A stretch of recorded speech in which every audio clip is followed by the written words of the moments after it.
The opinions expressed of this show are for entertainment purposes and should not be misconstrued or interpreted as fact. If you have a gambling problem, call 1-800-522-4700.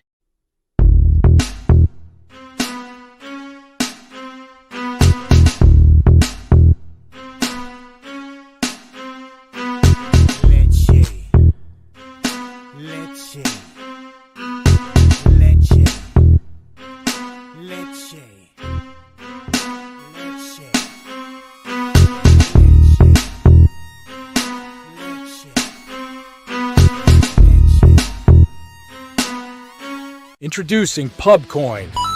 Pubcoin is the rewards program for pub sports contributors. Regular chat contributors share their play of the day, POD, in the YouTube chat, including the phrase POD in their message. At the end of the week, the amount of units earned are converted into Pubcoins. Pubcoin can be used as reward points for prizes, shop discounts, and contests. Hey, what's going on, y'all? It's Mills here, Pub Sports Radio. Do you guys want to challenge the personalities here at Pub Sports Radio? Do you guys think you're better than them at entering in your MMA predictions and picks? Would you want to get paid for it? $100? Here's how you do it, man. You sign up right here at the link below. It's just this easy. PubSportsRadio.com. Enter your email. Pick your weekly picks. That's it. Oh, and you get bonus points if you can predict how they're going to win in what round. Every single week, a new winner's getting crowned. So every Saturday on Pub Sports Radio. So come on and check us out. You can win $100 just for signing up. Only thing you need to do is see if you can beat us here at Pub Sports Radio by entering your UFC predictions and picks weekly. Do it. I dare you. See you guys soon.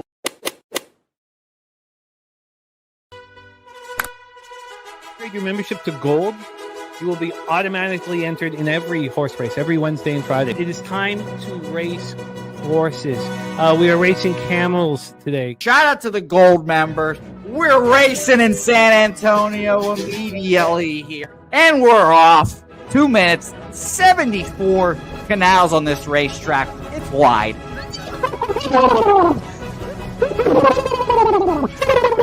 We're racing in San Antonio. Matt Wally moving forwardly. Jeff Slaughter in the mix as well. And as is Randall Sheffield, who's put that beautiful nose out front. But it's actually real grass here, Jimmy. Maybe Kentucky bluegrass. Oldie, no! There he goes. Oldie in the lead now. K. Wolf falls back. The horses love it. Sometimes they stop and eat it on the way to the finish line. That's why your horses start so far in the back. Here. Oh, look at Nutflush Allen bursting out here. J-Dub in the mix. Rude Boy up here as well. Jimmy, take it away. There's Oldie. Oldie is moving to the front. We are past the halfway mark in our 2 mile. And there's Ricky Levy. Oh my goodness, he's in the mix here. Jimmy, take it home. This is our first dog race ever. 19 seconds left in the horse race here. It's Fernando Mendoza trying to find the wire. 14 seconds left. Can Fernando Mendoza take this home? Here comes Kenny Can. Kenny Can wants a piece of the pie. Put his schnoz up front. Ricky Bobby, 9 seconds left. Can Donut Silks make a run? Can Res Mall make a run to be $50? You son of a bitch! Here comes Corey Coker. Kenny Can Smoke and Mirrors. Director 97 home. That is the way. Here comes Jason Meyer, the Eldorado custodian. Billy Friedrich. Jones one all coming down the advantage. Coin!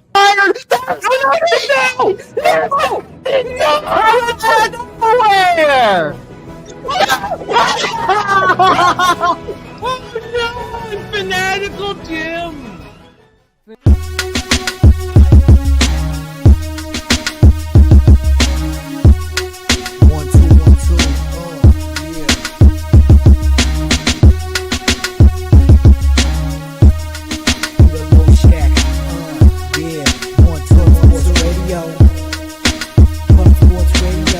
From the corporate Peter Low Shack, legendary sport Tanning kept a more dapper than a dawn. For the young phenom known as Jimmy, who declared one day that the bag was here to stay. Information like a PSA when we all PSR Pub Sports Radio Bizarre is a man named Slaughter and he flipped the script. No competition in this they quick the trip. But we say we be pubbing, betting with the bag and you love it. We want a top 10, we above it.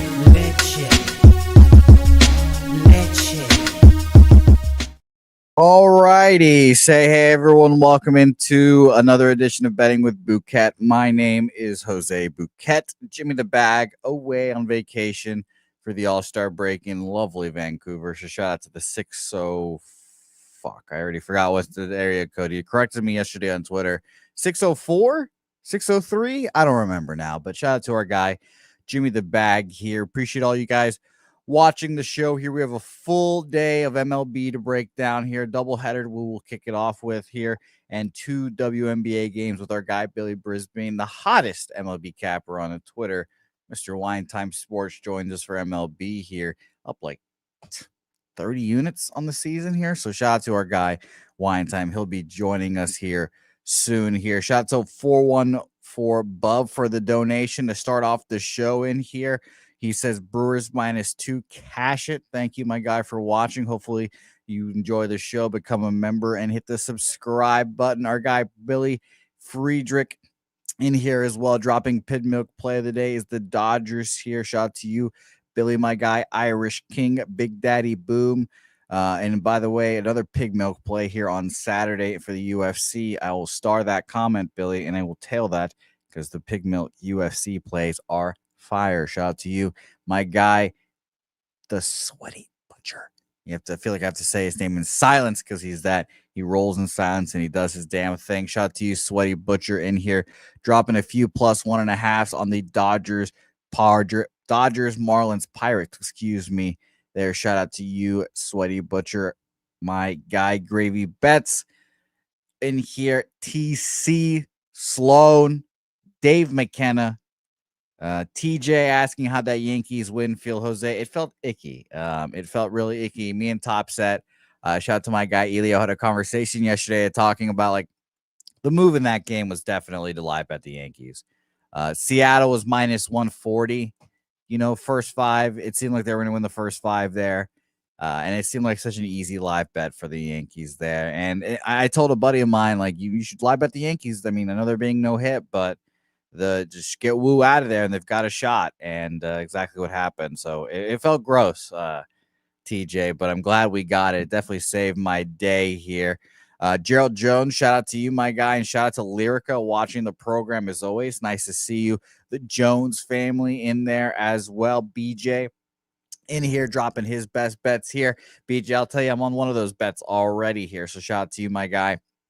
Don't forget, as TC's mentioned in here, we have a loaded weekend of Pub Sports Radio here. Schedule's going to be different coming into the All-Star break, but we've got Say Hey plays with myself and Dabby Cab tomorrow morning. We're going to be breaking down all the action again there for baseball as well that night.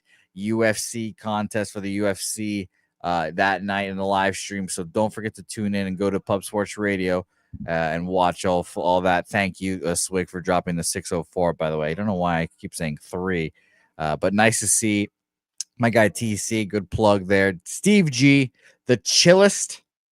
Thanks for the $5 dono, my guy.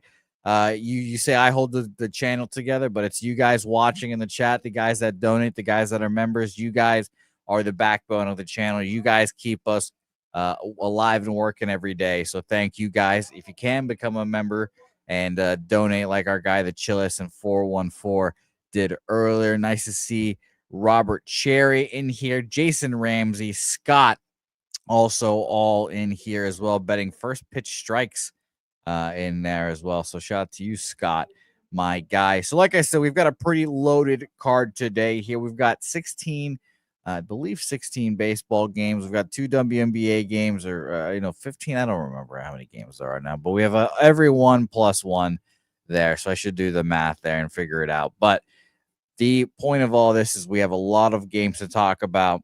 I'm sure our guy Billy Brisbane will also be dropping some summer league action here because I see there's a bunch of summer league games kicking off here today in Las Vegas. So Can't wait to hear all the opinions from the chat from our guys on screen. I've got 3 bets that I've locked in officially here. So let's start the show and let's get after it, guys. It's going to be a fun one. And let's bring on our first special guest here. Like I said, the man's like up 30 units on the baseball scene, just dominating right now. Good Lord. It's the guy that joins us twice a week here, and you can see him on the weekdays with our guy Spoons Bets, who you saw yesterday. It's the one, the only Wine Time Sports joining the program. Wine Time, my man. Nice to see you. How are you doing? Happy Friday, Jose. Good to see you, man, on a Friday on Betting with Bouquet on Pub Sports Radio. I'm Wine Time Sports. He's Jose Bouquet. I'm excited to break down this MLB card with my guy. We had a nice card last Friday, but this is an even bigger, way better card today. And I'm excited. I capped this card yesterday. I only got 3 plays in, but I feel like by the end of the show, me and Jose are probably going to have a loaded card knowing us capping this whole card together, man. So I'm excited for it. But quick shout out to everyone in the chat, man. I saw a couple donos already right off the bounce. 414 Bub 199. Appreciate you, my guy. There's also one more. The Chillest. Shout out to Jose for being the glue that keeps Pub Sports Radio together. Appreciate you. We appreciate you, the Chillest. Dropping donations, gifting memberships. That helps the channel a ton. And for your donation, I've got a shot already poured out. So shout out to you, the Chillest here. It's 10 a.m. over here on the West Coast. Boom. We got you a little later today, which was, I'm sure, nice. Weinstein got to, well, I know you don't sleep in. You wake up at like the butt crack of dawn to go work out like a real man. And I instead want to sleep every hour I can get. So shout out to you there. But let's get into these games here. It's going to be a fun one. And by the way, our guy Swig, he's dropping some good stats. Our guy Wine Time up 4.8 units on the week, 21 and 13 in the past 7 days. Let's go. Shout out to Swiggy for that. The guy is just hitting. So let's keep on rolling. Big Daddy Boom. Let's get after it. Rude boy here. And let's talk about my first bet of the show here. I went 2-1 yesterday. Slight winning day, up a unit. Whatever. It's fine. But this game was, well, I guess not this exact game, but I bet on the White Sox yesterday, got rained out, and here I am back on. I'm fading Logan Allen because it seems as if Logan Allen is the vulnerable one here today. We had the same, very similar line movement with a pitcher swap here. Yesterday, it was, who's pitching in game 2 again? It was yesterday, it was Jonathan Cannon versus Logan Allen. Now we're getting Shane Smith versus Cannon. You guys know it's Shane Smith. It is Jonathan Cannon. It is Sean Burke. Those 3 guys are the guys that I back. Shane Smith, by the way, is the all-star for the Chicago White Sox as well, I believe. I didn't realize that, Jose. Is he really? Him or Sean Burke. It's one of those 2 guys. I'm pretty sure it's Shane Smith. I'm like 90% sure it's Shane Smith. So shout out to Shane Smith, who's going to be an all-star here. I'm very interested to see how all that will affect him here. I don't think he actually pitches in the game. But I think he'll be there. Now, all the guys that are pitching from today on, I don't expect to be in the All-Star game, pitching rotation. So keep an eye out on that. Obviously relievers are a different story, but we're talking starters here.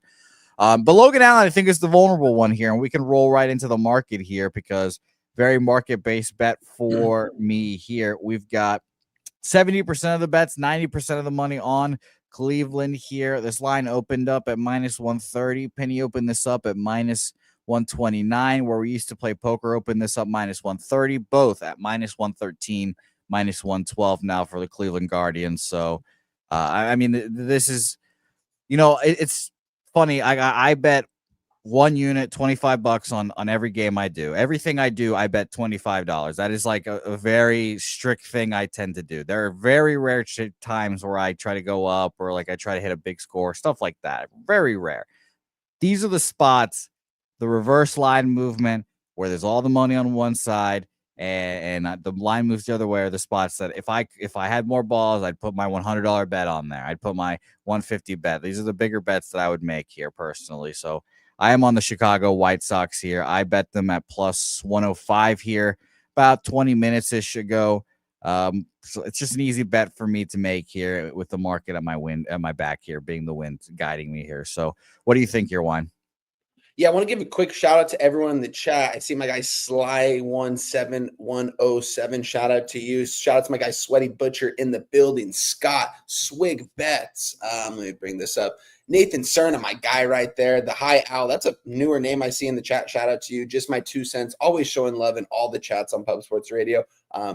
Be sure to check out the Locker Room podcast. I believe it was on Tuesday. Go hit the like button on that, guys. Those guys kill it over there with the MMA. Big Show, Mills, Billy Briz, TC, Joey DFS, all those guys. So shout out to you, Jake Burns, BJ. But let's get into it. My guy Kong's Clip right there in the building. Good to see you, J Dub. Some of my guy Voodoo Ranger said I helped him get on Kyle Hendricks' under outs the other day. I'm glad you made some cash off it because I know I lost on that. So shout out to you. Oh yeah, I was right there with you. I was the only lost, that bastard. Yeah, that bastard, man. He can't. But it is what it is. Shout out to Spoons. Spoons was set with the guy I said it's like this kind of weather is the weather he gets touched up, and there you go. So shout out to Spoons. He's the Kyle Hendricks whisperer. He's been watching him for years. So shout out to you, Spoons, wherever you are, my guy. But keep talking. Sorry. Yeah, going into this game though, Jose. I mean, yesterday I had 3 plays on the board going into the night game. I ended up taking the Diamondbacks late because 2 of my games were voided, and 2 of my plays were in the White Sox Guardians game. I was on the under 8.5, I believe it was, and I was on the White Sox in that one. Now looking at it on doubleheader, Jose, I don't know if you've heard me say this before, but it's very rare that I move on doubleheaders. It's just a spot where my ROI hasn't been great in the past. This does seem like a spot I want to get involved in, though. I just don't know which game to take here. I like Shane Smith. I like Jonathan Cannon. You've already touched on it. I mean, these 2 guys in the rotation are actually pretty good for the Chicago White Sox. It's just that batting order that's just horrendous. They're still a ways away from even being relevant again, but they do have a decent young rotation coming up. So that's going to be interesting to see. Seeing the first 5, it's even. They're both minus 110 both ways. It's looking like on the money line. Currently, I'm seeing the White Sox sit in game 1 at a plus 102. Cleveland Guardians minus 112. Got a high total at 9 here, man. What is the weather looking like right now? Let me look at it really quick. I mean, 8.4 miles per hour blowing in. It is going to be a hot day. It is going to be 90 degrees.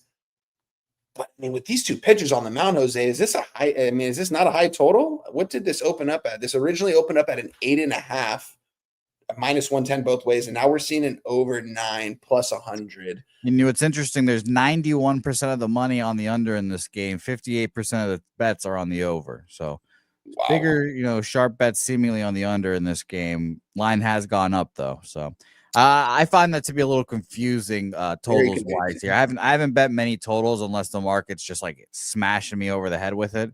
That's why I was like, you know what? I'm just not going to complicate this game. Just take the White Sox full game. That's the line that's moving, and we rolled on it. Personally, for me.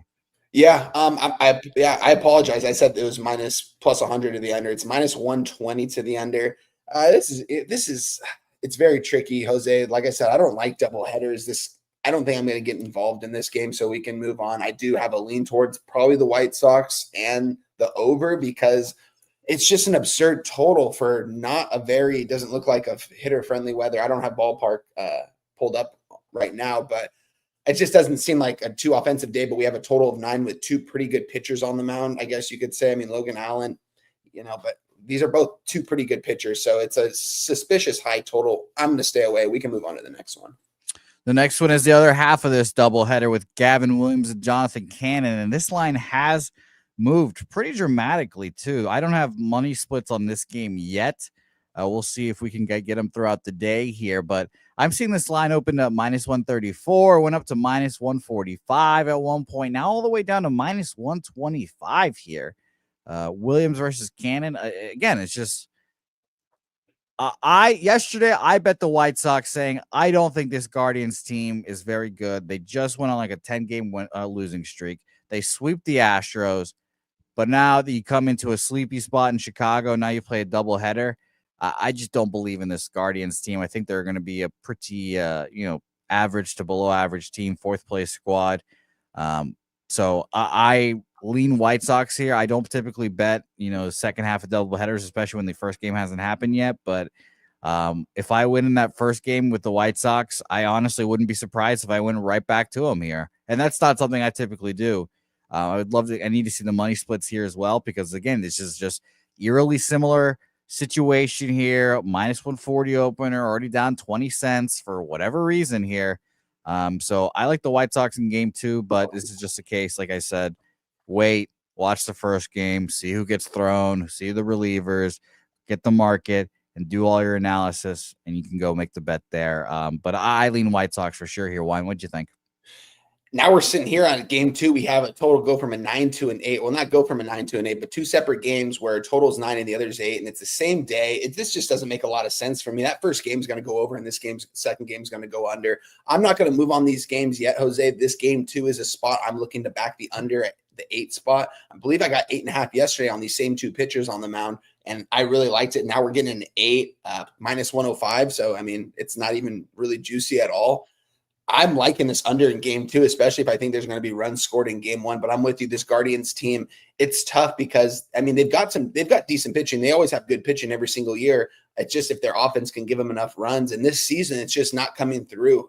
They only have 2 or 3 good hitters in that lineup. So it's going to be hard for them to get wins here. I think the White Sox take at least one of these games. And if you take the White Sox in just one of these games, if you go 1-1, you might make some slight money depending on what you hit, or you'll just go even. So I like backing the White Sox here too in both of these games. I don't think they'll lose both of them, and you're getting plus money on one and slight juice on the other. It's a stay away spot, but I'm going to move on this under if this game 1 goes over. Okay, fair enough. It's Steve laughing about leaning towards the second worst team in baseball. Steve, I've already bet him in game 1, and I might bet him in game 2. So you made money off the White Sox this year. A White Sox sweep of a doubleheader here tonight is what I'm looking at here. So we'll see. Troy Torrance in the building. Troy, yeah. Game 1 going over here. So liking your look there. Wine. I'm on the White Sox on game 1, leaning again game 2, but let's roll on to Troy Torrance's precious Chicago Cubs, who again, a little angry at. I don't like this team. I should have bet them the other day. I think it was yesterday when they easily beat the Twins, whatever. But now we've got Chris Flexen, who I'm sure, Jimmy is enjoying Vancouver right now and all that stuff. But somewhere he's pissed that he's not talking about Chris Flexen, his guy starting this game against Carlos Rodon. Marketing this immediately here. 53% of the bets on the Yankees, but 91% of the money on the Chicago Cubs here. I mean, they opened up minus 190, and they've already come down here to minus 167. I'm seeing that BOL open this up minus 180, has not moved much. Penny opened this 177 down to minus 169. I mean, I just don't think the Cubs should be this big of a dog to really anyone this year. They have been a good hitting squad, and you guys know that I'm down on Carlos Rodon. I don't believe in the pitcher. I think he wears down, and he's not a postseason pitcher in my opinion here. Cubs against lefties in the last a little under a month from the 15th to today. They are 11th, 112 weighted runs created plus, so not too bad, but not a game I'm moving on. I lean Cubs here, though, again. What'd you think, Juan? Yeah, this is a weird line here. I mean, the Cubs, don't get me wrong, you guys know how high I've been on this Cubs team this year. I made some money off fading them, though, in this series against the Twins. I was on the Twins in 2 of those games. And, yeah, yesterday seemed like the clear-cut Cubs spot. Going into this game, man, I don't know. This is a tricky game here because Carlos Rodon's coming off getting touched in his last outing. He's at Yankee Stadium here. This is in the Bronx. Yeah, this is in the Bronx. And I know those fans, man. I remember going I mentioned this before. When they first signed Rodon, I was at the Angel-Yankees game, and I was in Yankee territory. I mean, you go to an Angel game when they play the Yankees, it's 70% Yankees fans. Their fan base is crazy. And they were talking shit to Carlos Rodon. They're calling him a fat ass. They're calling him all this stuff when he was getting lit up because they had just signed him for a lot of money. This guy definitely has been pitching better these last couple of seasons. He's gotten a little bit better into shape. I could say that too. That probably has something to do with it. Chris Flexen, I mean, this guy came out of the bullpen, it seemed like 3 or 4 days ago. I'm not sure if Flexen came out on the 5th, 3 2/3, 4 hits, 1 earned run on a home run against the Cardinals. 1 inning perfect, 4 innings, 2 hits, no earned runs were last 3 appearances for him. Yeah, it's crazy to see this journeyman, Chris Flexen. He's been pitching well this season, so good for him. This game here, though, I mean, the Cubs being this much of a favorite when they have a better record than the Yankees, they are the better team than the Yankees. When you look at both these two teams from a whole, I think the Cubs are another level than the New York Yankees. Some people might think that's a bold take. I don't think so whatsoever. I think the Cubs have better pitching, and I think they have a much better batting order. I mean, don't get me wrong. They got the Judge over there, and he is just balling out this year, guys. This guy is just insane. Don't get me wrong. He does play at the Yankee Stadium, the most hitter-friendly ballpark probably ever. But with that being said, I think the Yankees are going to win this game. I kind of want the Yankees to win this game and see what we can get on the Cubs tomorrow. And I will be on the Cubs tomorrow in a bounce back spot. Haven't even looked at who's pitching for the Cubs tomorrow, but I kind of want them to lose this game so I can back them tomorrow in the Bronx. I'm going to stay off this game as of right now, but I think Yankees are the spot here. But it is weird because you mentioned how much percentage of the money is on the Yankees right now, Jose? Did you say 90 something? That's 91% of the money on the Cubs here. The Cubs are getting no, it opened up at like minus 180, minus 190 has come down. 53% of the bets on the Yankees, 91% of the money on the Cubs here. So pretty split ticket wise. Big bets coming on the Cubs. This opened up at penny minus 177, not on a 169. And where we used to play poker is we only moved it down 5 cents. It was 170. And then it's come back up. So that's interesting. But TC likes the Cubs on the Cubs play of the day there for him. Obviously, our guy Troy likes the Cubs here as well. Fat Wally dropping NASCAR picks here as well. Must-tail action from our guy Wally. Shout out to you, my guy, here. So I'm excited.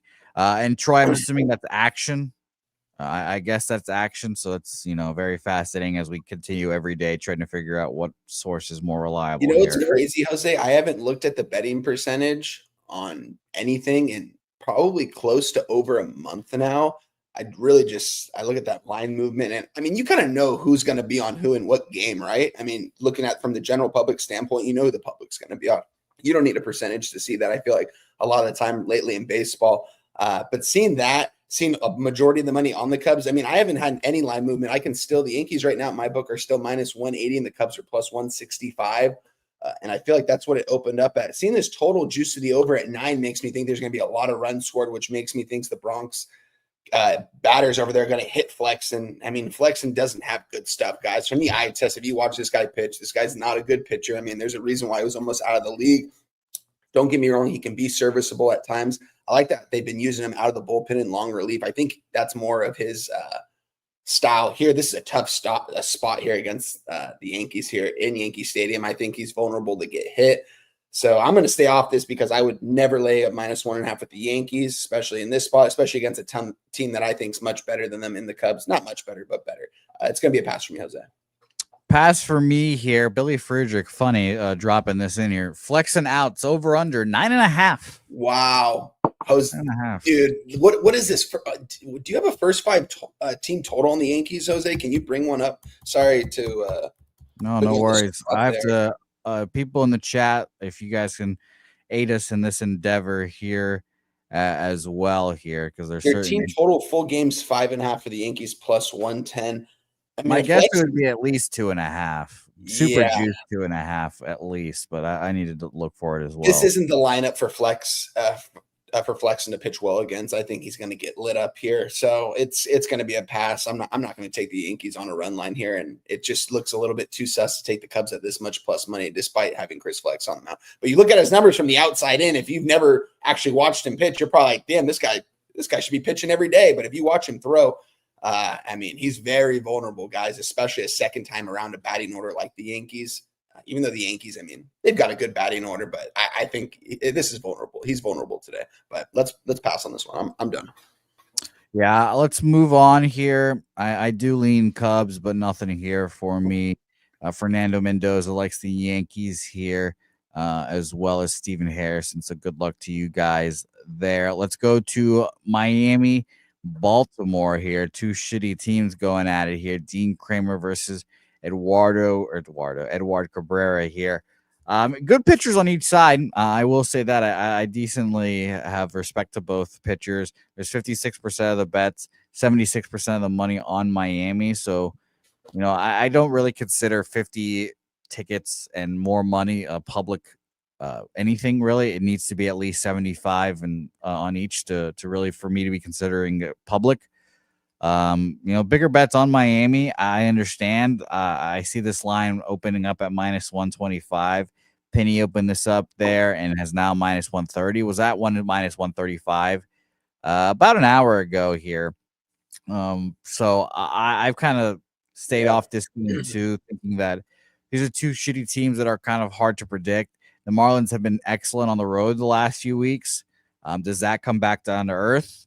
We'll see. I'm not on it here, and I'm not going to be betting either squad. But I do like both these pitchers, so maybe consider an under here. Let me double check the market or the totals here. 72% of the bets on the under, 76% of the money on the over. So that's fascinating.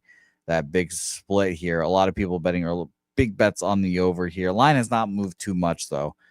So that's interesting. What do you think, Juan?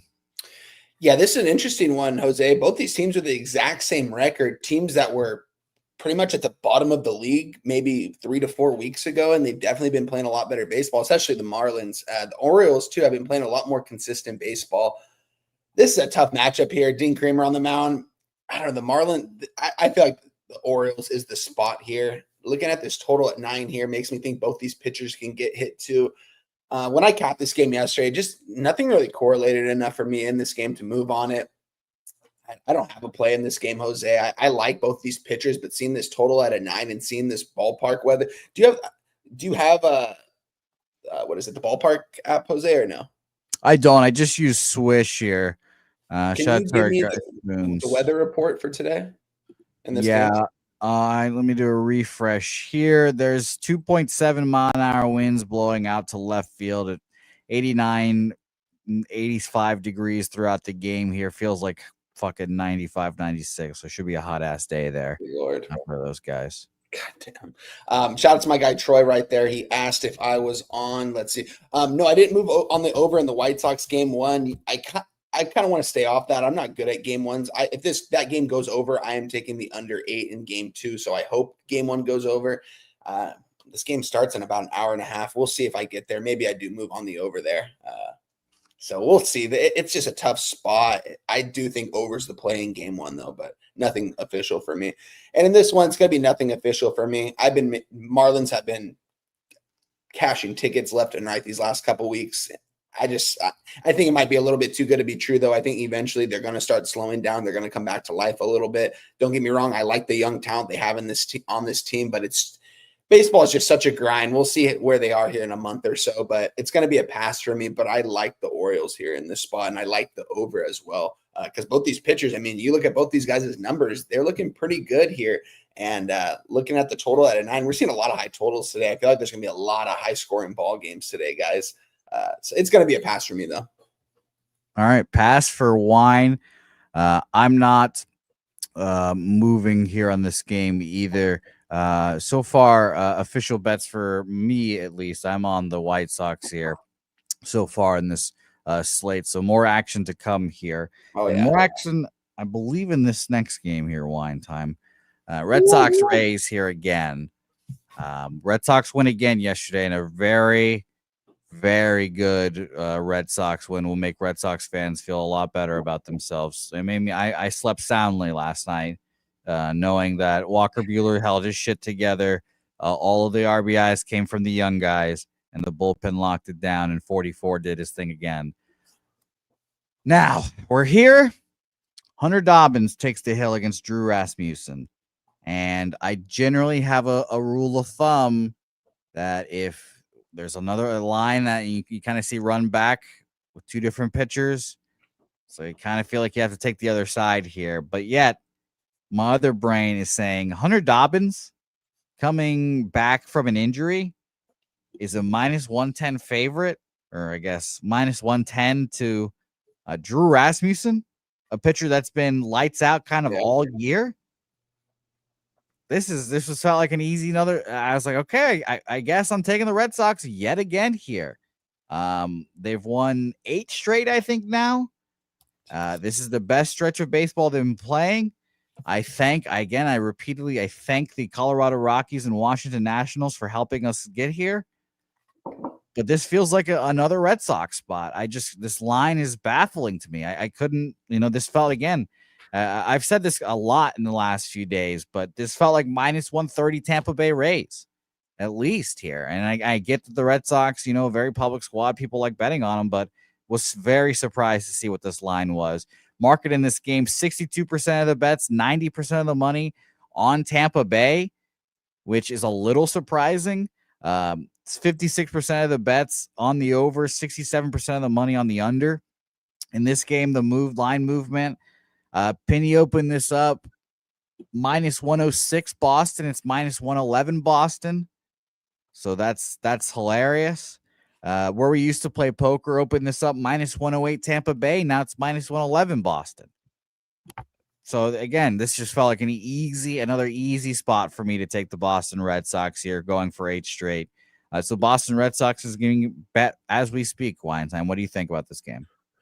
I like where you're going there with the Red Sox, Jose. You guys know how high I've been on this Rays team. It looks like they kind of came back to life a little bit here these last week or two. Haven't been playing the best baseball, most consistent baseball.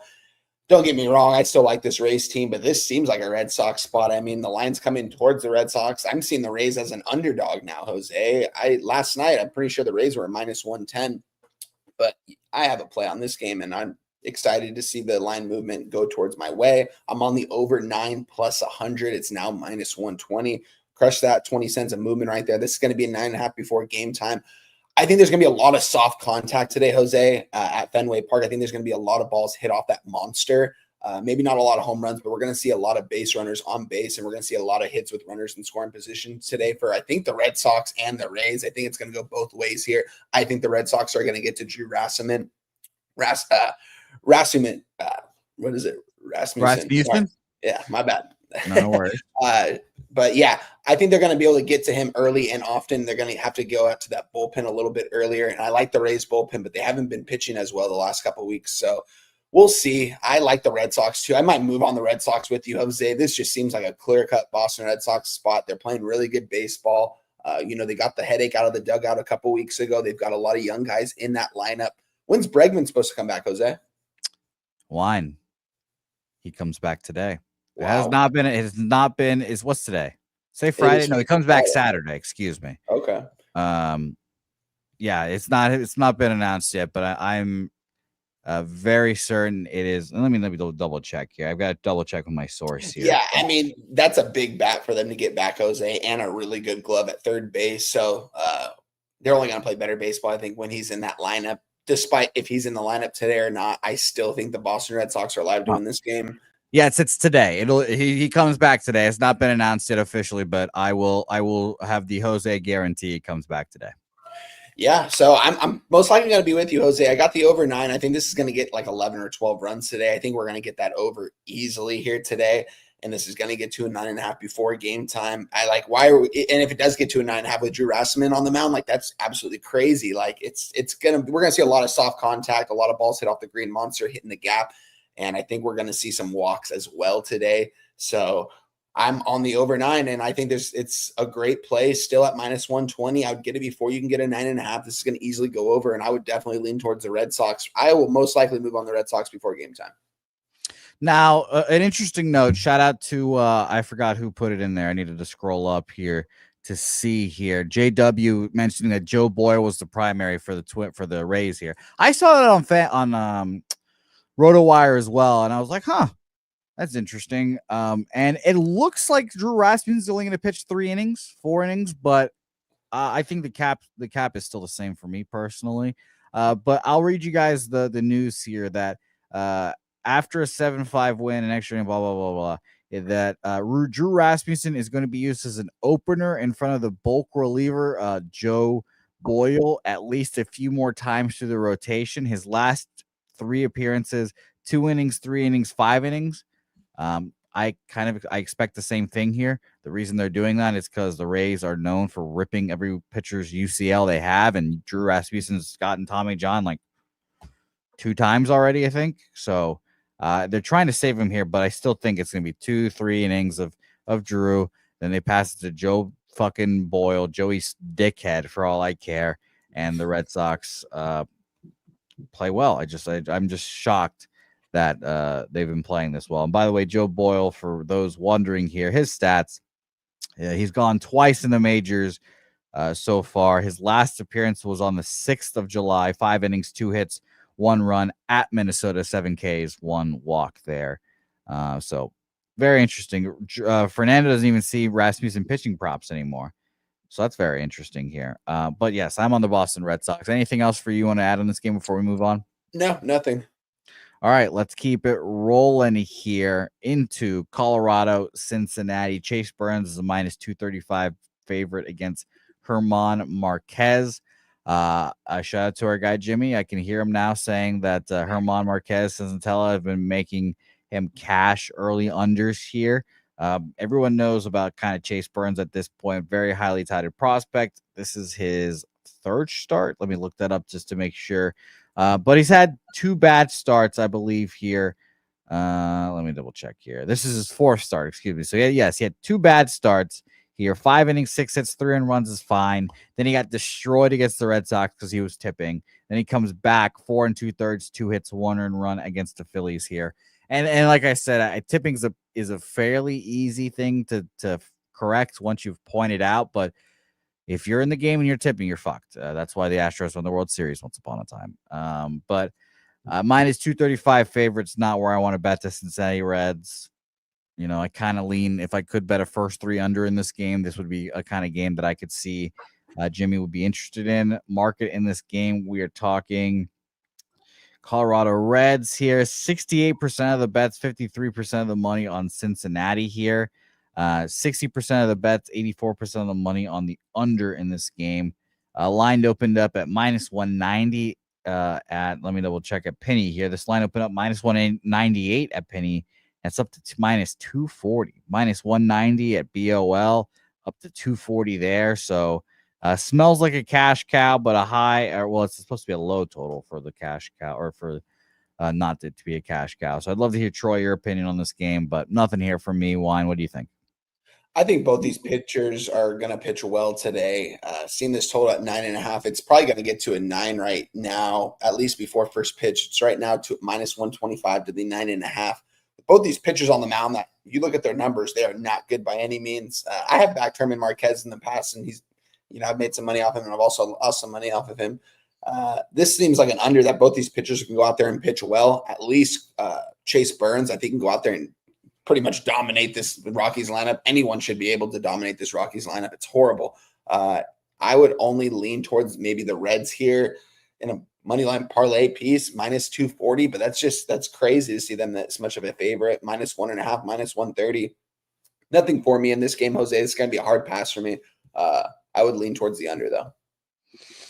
All right. No action for Wine. I kind of agree here. Sports scientist Jacob likes the under in this game. First 3, first 5. I agree with you there. Here. And our guy JW saying Rockies money line, a must for me. So shout out to you, JW. Good luck, my guy here. Steven Harrison, first 5 under, full game under as well for him. All right. Let's keep rolling to Seattle, Detroit. What a line here. What respect for Tarek Skubal here. Minus 235 favorite against a Seattle team that I don't believe in personally, but minus 235 favorite against Luis Castillo, a solid pitcher. That's not crazy because Tarek Skubal's the best pitcher in baseball, and honestly, it's not even close. If you Paul Skeens isn't doing this shit. So I mean, Tim and Hunter Brown, I would say. Yeah, I just think that Tarek Skubal is just miles better than everyone else, honestly, and that is why the Detroit Tigers are very interesting in the playoffs. Obviously, minus 200 favorite again has gone up to minus 240 here. BOL opened this up minus 200. This is minus 250 now. Good Lord. The market split in this game. We've got 77% of the bets, 65% of the money on Detroit here, 84% of the bets, 92% of the money on the under in this game. It's a super squared, juicy parlay, I'm sure, but Reds Tigers doesn't. Jose. I just wrote that down. I was going to just say that. I think I'm going to move on that, but continue. I mean, it just seems I like those spots where the line moves like a giant amount. Yeah. I don't like run lines, so This seems like this is probably the way to do it. But yeah, take it away, Wine. I'm going to move on this spot. I'm going to move on the Reds and Tigers money line parlay plus 100 currently sitting right now. Oh, it's only plus 100. That's not. I honestly thought it would be like minus 120. To be honest, me too. I'm going to lock it in right now before these lines even get bigger. Reds are probably going to close out at 250, 260, and I think it's just going to continuously move towards the Tigers. You mentioned it. I've said it on several occasions. I don't believe in this Mariners squad. I don't like the squad. I don't know why Julio Rodriguez is an all-star. It makes absolutely no sense. Joe Adell should be there over him, but that didn't happen because it's a popularity contest. Yeah, I don't need someone, right? I mean, I remember it's crazy, but so I think that they're not playing good baseball. They just got swept too. I mean, they pretty much got their souls taken from them from the Yankees yesterday. I mean, they were up 5-0, Jose, in the 8th inning, end up blowing the lead, losing in extras, couldn't score in the top of the 10th. And did you see that foul ball that J.P. Crawford fouled off and it hit Julio Rodriguez? Yeah, I did see that this morning, actually. Yeah, so I'm not sure what he stayed in the game, as I'm sure he would have, but at the same time, maybe they sit him out these next couple of games until the All-Star break. Hopefully he sits out for the All-Star game and they give the deserving Joe Adell the last spot before it's too late. But I don't know if that's going to happen. It's going to be Tigers, Reds, moneyline parlay plus 100, guys. I'm making it official right now on Twitter. Both these teams, the line just continuously moving towards them. And it just seems like these are smash spots for them. TJ took Detroit minus 1.5 plus 105 last night. That's great beautiful. Because currently seeing right now, we have them at a minus 120. So 25 cents crushing that line movement. Shout out to you, TJ. Shout out to you, TJ. That's good money right there. By the way, Sloan, you're right. This is a 7. I just fucked up the graphics here. So you're 100% accurate there. Yeah, lock me in, Jose. Reds, Tigers, money line parlay plus 100. It'll be tweeted out. I like that look here, Wine. No action for me in this game, but I also have written down Reds, Tigers here because that just... maybe it feels square, but it seems like it might be a good hit bet here today. Let's roll on to the Battle of Texas. Texas versus Houston here. Dallas versus Houston. Jack Leiter versus Lance McCullers here. Jimmy Jimmy put Lance McCullers into rotation earlier this season after all the death threats to his family. Kind of figured that he was going to go out there pitch determined, and he did. Had a nice little stretch of starts. But I am an anti-Lance McCullers guy. I don't think he is a major league pitcher anymore. We talk about Aaron Savali going to Korea. Well, Lance McCullers might be right behind him. He might be on the way. Who knows? Lance McCullers has won a World Series, so he can perhaps just chill out. But I'm not a Lance McCullers guy. I would rather fade him here. He did have a good start last time out at the Dodgers. 6 innings, 4 hits, 1 earned run, a home run, 4 Ks, 4 walks. I tip my hat to you, but the Dodgers are playing like shit right now. So I would much rather fade this guy and give me Jack Leiter, a guy that last year, everyone knows the story of this. I faded his ass last year. We made a bunch of money. It was a great time. And this year I said, back him. He started off great. Blister comes back. Is just kind of so-so. But today is the day we back him again here. 52% of the bets, 56% of the money on Houston. So pretty split ticket-wise here. But we have a minus 135 opener here, minus 133 at Penny, down to minus 120 here. BOL minus 135 to minus 119. So Texas Rangers full game money line on my card. Wine time, what do you think? I'm right there with you. I think I might pull the trigger. And I don't love betting the Rangers after scoring like 11 runs, was it last night against the Angels? But yeah, they hit, that was that one inning where I think they got like 7 runs or something like that. It was also off Jack Kahanowitz, but I'm not sure if Lance McCullers is that much of a step above or if he's a step below Jack Kahanowitz. So Rangers, I mean, they were hitting the ball this week in Anaheim, man. Especially Corey Seager. This guy is just an angel. There's a couple guys out there. Him, Jose Ramirez.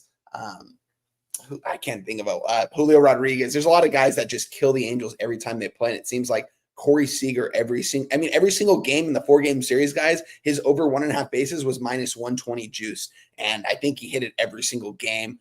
Just he kills the Angels. He crushes them. And I don't know what it is. Maybe the Angels should sign him. Maybe he plays a lot better at Angel Stadium. I don't know. But whatever. But with that being said, I like Jack Leiter here in this spot. We're seeing the line movement slightly towards him. I've got a plus 110 currently sitting as we speak here. I think it was up to a plus 118 last night. So we're seeing some line movement towards the Rangers here. On another book, they're all the way down to plus 103. So I like this plus 110 that I can currently get right here. I'm going to move on it officially with you. I'm going to back Jack Leiter here.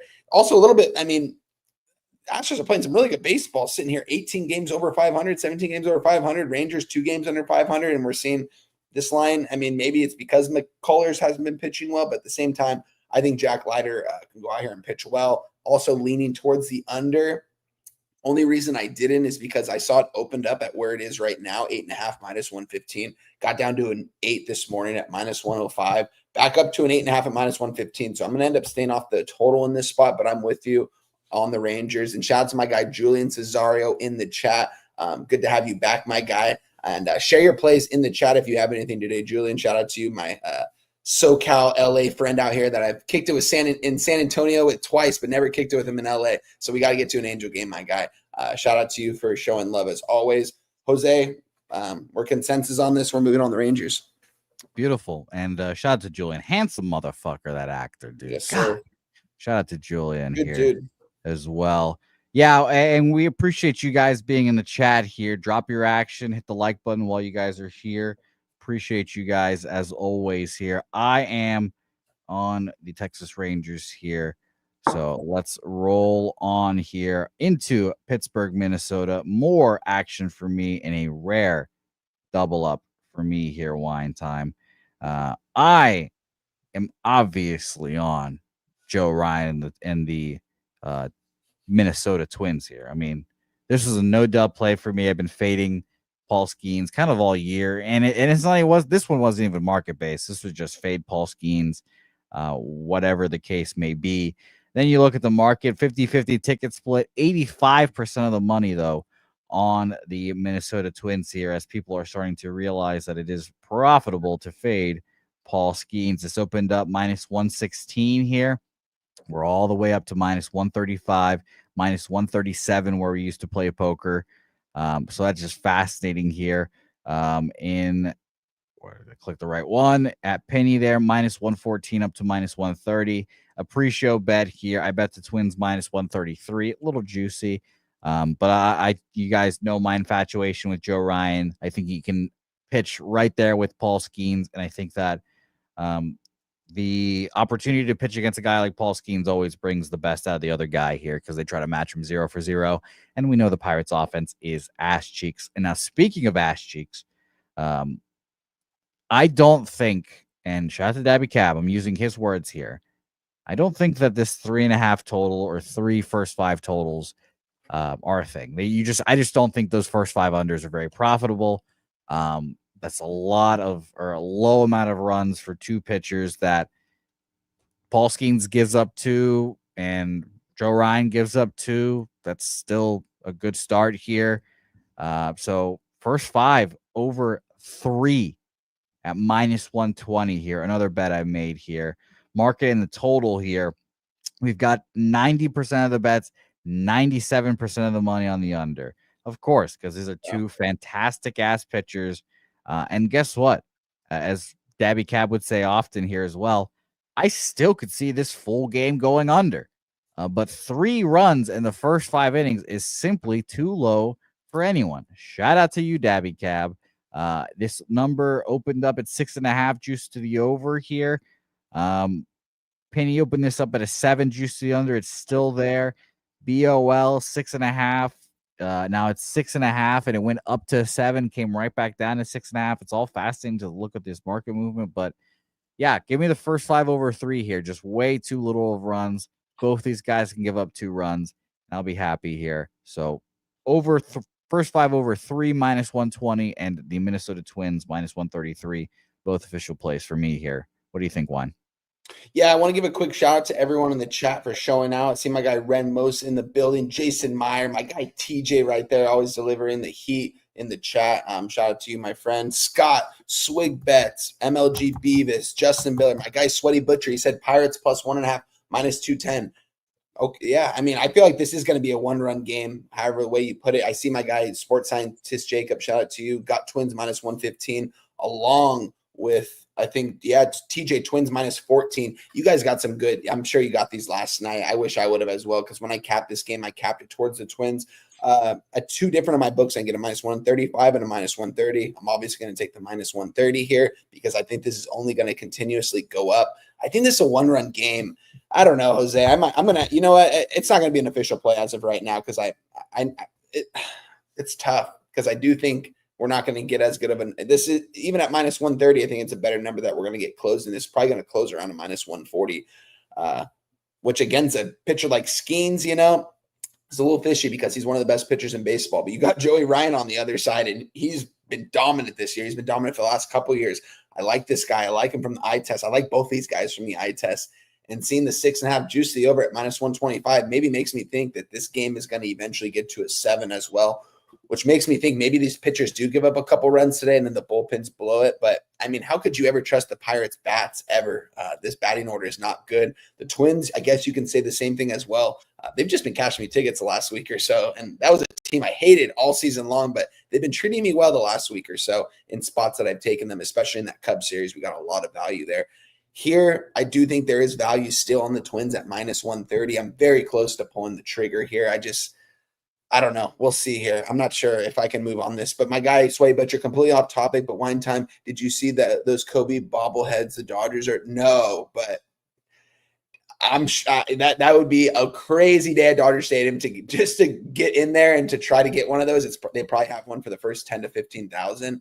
And you know those people are going to be lining up hours before the game. And Dodger Stadium, shout out to that team because they're good. But, man, I would never go to – Jose, you'd have to give me maybe over $1,000 to go to a Dodger game because just sit in that traffic, to park in that parking lot. You've never been there, Jose. It takes you probably 45 minutes to walk to your car into the stadium from the parking lot. When you get out, hope you set where your car was because you're not going to find that for hours. So it's a horrible place, but they have a great team. And that bobblehead is probably going to go on eBay that night for probably over $150, $200. So I'm sure people are going to get that. That is cool, though. I wish the Angels would do something like that. But I know Kobe was money to do it. Maybe because he was a Dodger guy, but at the same time, when Albert Pujols got signed, he came in through the first pitch because Albert Pujols was his favorite player, and they were like pretty close friends.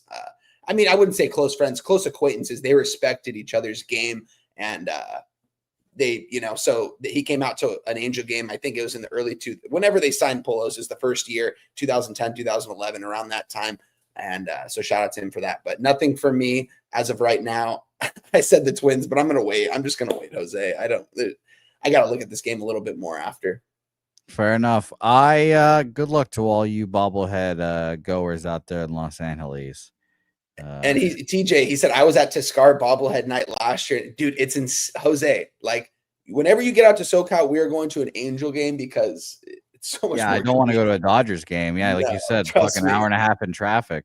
Oh, I mean, that's if you're lucky. And just like driving on those streets, getting there because everyone is going to the game. And so you're just like, it's crazy. Like, it's absolutely wild down there. I'm glad I don't live in like that LA area. I love Orange County. It's a lot more mellow. But shout out to my guy, Sweaty Butcher, another SoCal capper in the chat. I got to meet him in SoCal and in San Antonio in like 3 months' time. We got together at Santa Anita in January. Got to kick it with him. Brought his family over. It was a great time meeting his kids. Shout out to him too, being the baseball coach over there, taking care of business with the young ones too. So shout out to you. And so let's move on to this next game, Jose. You are locked in on the Twins though? Yes, minus 133, and I bet the first 5 over 3 here, minus 120 as well. Should be a fun game to watch here, and hopefully with a future Boston Red Sox on the mound. Let's go to our next game in New York Mets, Kansas City Royals here. We've got Kodai Senga, Michael Wacha on the bump here. By the way, a fun fact I just learned, Juan Soto officially has a higher OPS than Kyle Tucker. Just could not believe that.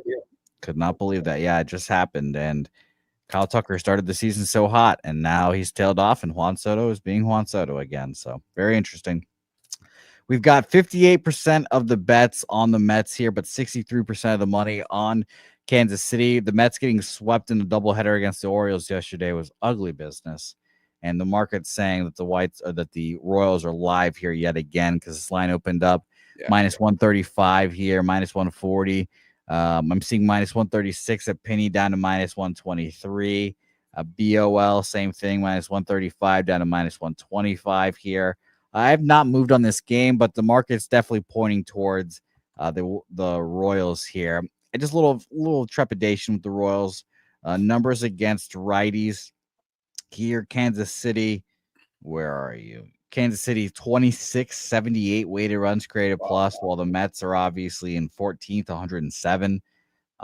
So I'm going to stay off here, but it definitely seems like the Royals are live in this game. Wine, what'd you think?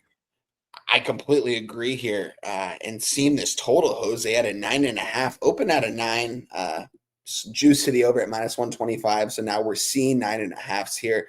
Currently sitting, we have a 9.5 to the over at minus 105 with Kodai Senga on the mound and Michael Wacha, 2 pitchers that have been pitching well. Guess I can tell you the weather right now. It's going to be a hot day down there in Kansas City, and not just that, it's going to be 11 miles per hour out to center field. I think both these pitchers are going to get touched today, Jose. I think I think I could move on the Royals and the over here in this spot. Or maybe I just double up and I take the Royals and the team total over 4.5 at plus money. I mean, I would be getting plus money at nearly plus 115 for both of those right now. And I would really just need to hit one to at least make a little bit of profit. And I think that's where I'm going to go here. When I capped this last night, I thought it was a little bit of a fishy line. What's Senga's splits been these last couple days here? Let me pull that up. Sports scientist Jacob, good note here. Thank you. Kodai coming off of an injury here, is returning from an injury. It seems a hamstring. I'll tell you right now that his last start was on the 12th of last month here.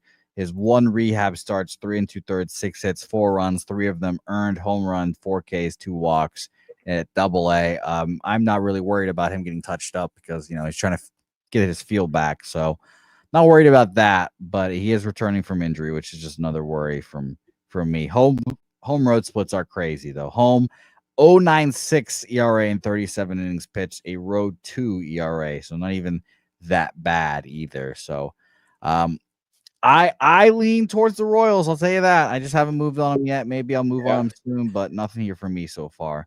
Wine, what'd you think? Jose, I think I'm going to pull the trigger. I think I'm going to do both. Something I haven't done all season. I don't think I've done this on the show. I've done it on Twitter for sure, but I've never done this on the show. I'm going to double up on one team. And a team, Jose, I mean, have you ever heard me say I'm on the Kansas City Royals? You've heard me talk nothing but smack on this team all season long. I don't believe in this team, but I believe in them today. I think Kodai Senga is going to get lit up today. I think there's going to be a lot of long balls with runners in scoring position here. And give me the Royals money line plus 115 and give me the team total over 4.5 plus 115. We really just need to hit one of these to be profitable. And we're seeing this total at 9.5 now. There's going to be runs scored in this game. I just have to hope that the Royals can do their share of the end and get at least 5.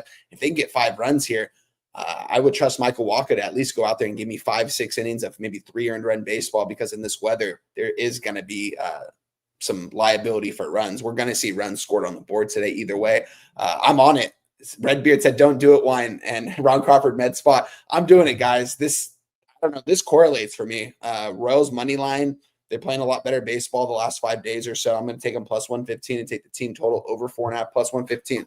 Like I said, we just have to hit one of these, Jose, to at least make a little bit of profit. I'll take that 15 cents in profit all day long. I'll take any kind of profit. Hopefully we hit both of these, but I'm on it. I'm going to make it official on Twitter. I'm going to play some right now. Beautiful. All right, let's keep it rolling here. We've got a great pace going. Shout out to you guys. We've got Billy Brisbane joining us for the WNBA here. We've got 6 games left in the MLB, which shouldn't take us too long here to talk about here. So thank you guys. Hit the like button while you guys are here, and let's keep rolling here. We've got Nationals Brewers here. Mitchell Parker versus Quinn Priester. Mitchell Parker in his last appearance getting destroyed by the Red Sox here. Just not, and a guy that I've liked in the past, was on my list last year of pitchers to back here, but just cannot back him this year, it seems. He's eating these innings for the Nationals, which is good. He's young and he's figuring it out how to pitch the majors here, but 6 innings, 10 hits, 9 runs, only 4 of them earned. I guess that's not as bad as I thought it would be. I thought more runs were charged to him. But I don't want to back him here. He's pitched, fine. 5 innings, 3 earned runs, 6 innings, 3 earned runs.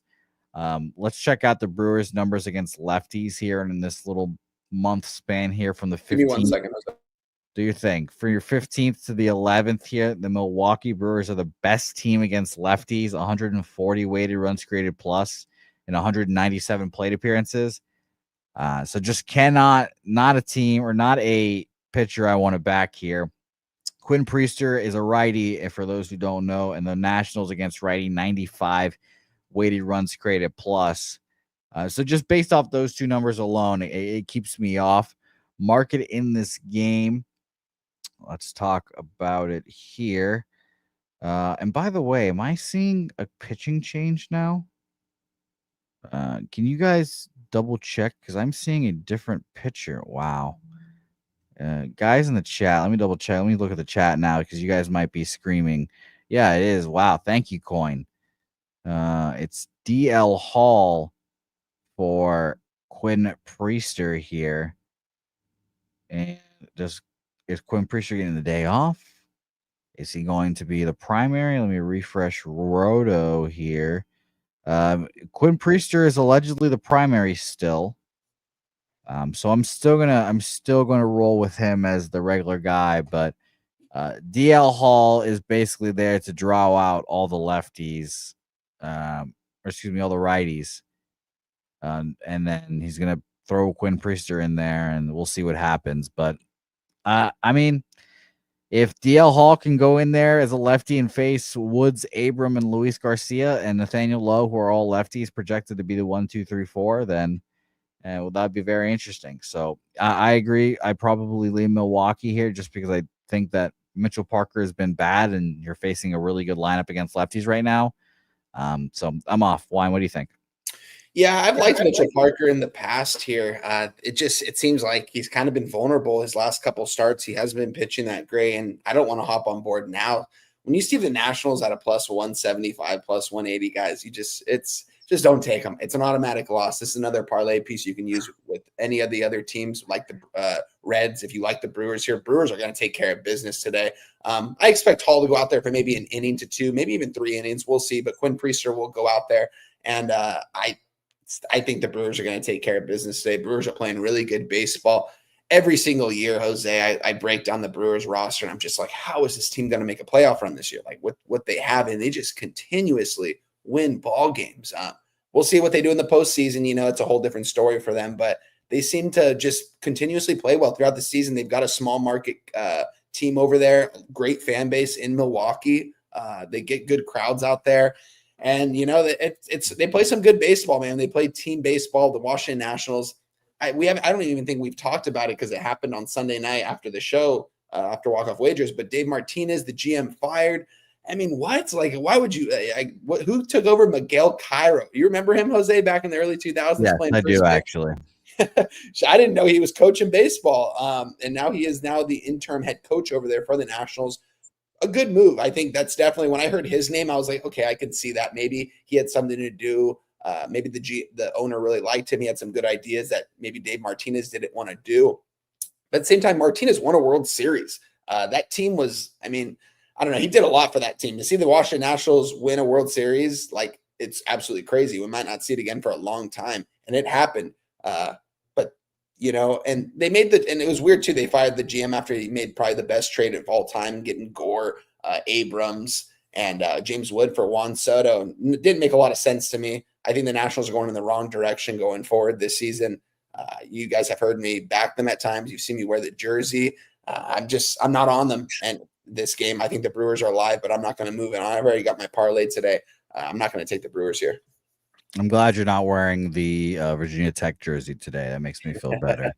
But shout out to, by the way, our guy Greg Castanuela in here as well, a guy from the Love You Hard channel joining us here, giving us a 199 dono here because I gave out White Sox game 1 money line on In the Building here as my Bouquet's bet for the day. And if I don't get it right, I'll have 20 push-ups here tonight. It's Slacker Sports Bar that we'll be at tonight here for our guy Rudy J's birthday. So happy birthday to Nice. Heck yeah. Rudy J, and should be a fun one there. So shout out to you, my guy Greg, for watching the program. Appreciate you. Let's roll on here. I've got nothing in that game. Should be interesting, and let's go to an interesting line here. Because early in the season, Matthew Liberatore would be minus 130 favorite here for sure. He was being blind as one of the best lefties in baseball, and I was pretty shocked by it throughout the year. And it's kind of stuck with me. And now he's seeing him as a plus 105 favorite, or plus 105 dog, I should say. And Grant Holmes on the other side, who's a good pitcher, but not the guy that I'm sure the Atlanta Braves expected them to be eating a bunch of innings for them this year. Again, I thought this was a little bit of a fishy line.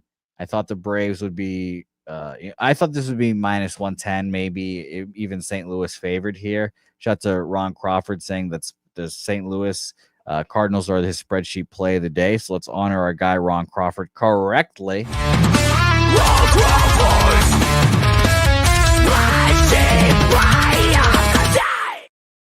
So shout out to you there, Ronnie Crawford here. Market in this game. Let's talk about where these lines have moved here. We've got 61% of the bets, 68% of the money on Matthew Liberatore here. And this line has, it's not really moved much. I'm seeing Penny have this open up at minus 116 to minus 113 now. Kind of the same thing where we used to play poker, minus 116 there now still. I lean towards the Atlanta Braves here. And did I just fuck up this line? Why did I have minus 125? I guess this was yesterday's line. I don't know. I don't know. What a weird. Did you guys see this line at minus 125? Right now, I'm currently seeing the Braves. I don't think I ever saw them at minus 125. I have the Braves at a plus 107 right now. Why the fuck did I get minus 125 from? I don't know. I guess I saw this at BetMGM earlier today. I'm just like, where the fuck am I pulling this number out of from my ass right now? So never mind. I just scratched that minus 125 comment there. A game that I'm not going to be betting here. St. Louis is minus 120 on DK. Yeah, I guess I might have flipped it here. That's maybe what I've done here. So apologies there. The line right now is minus 113 here, opened up at minus 116 here. Bookmaker has minus 120 St. Louis, and that opened up minus 105 each way. So apologies for the confusion there. I'm staying off this game, but it's a little bit of a sussy line to me here. So I had nothing in this game here. What do you think, Juan? Yeah, I have nothing in this game, Jose. I do think this is going to be a pretty good ball game here. It is a little bit of a fishy line here. I kind of lean towards the under here with these two pitchers, but I didn't make anything official in this one. I've got so much action today, and we still have two more games I have two more plays in, I think, the next 4 or 5 games. So this is going to be a hard pass for me. Do have a lean, I would say, probably towards the Braves here. I mean, the Braves just aren't playing good baseball, Jose. I mean, is this team out of playoff contention already almost? Yes. It seems like, are they checking out? Like, I just don't think that. I mean, they have the hitters in the order. It's just not coming through. Do they need to make a manager switch? Even though he's been a really good manager in the past, he's a little bit old school, not a little bit, very old school. So maybe he's got to go. I'm not sure. They've got to do something here because this Braves fan base just hanging on, and they've got a good batting order over there still. Still got some good arms in Grant Holmes and Spencer Strider. They've got some decent arms in there. So this is going to be a pass for me, though. Nothing in this game here. Let's see here. A shout out to my guy in the chat. I see Spoons Bets. Good luck today, Pub Crew. Thanks for stopping by, Spoons. And yeah, I'm off this game, Jose.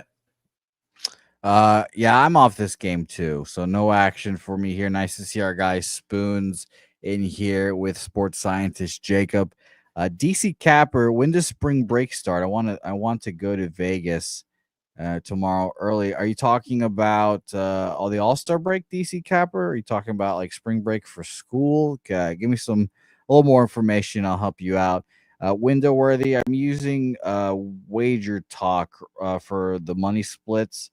TJ, I forget what the place it's Odds Logic, I think it is, that TJ and company pay a lot of money for, and it seems like Wager Talk and Odds Logic use the same like kind of odds. It's just wager or odds logic just updates faster than Wager Talk. So that's why I'm using Wager Talk there.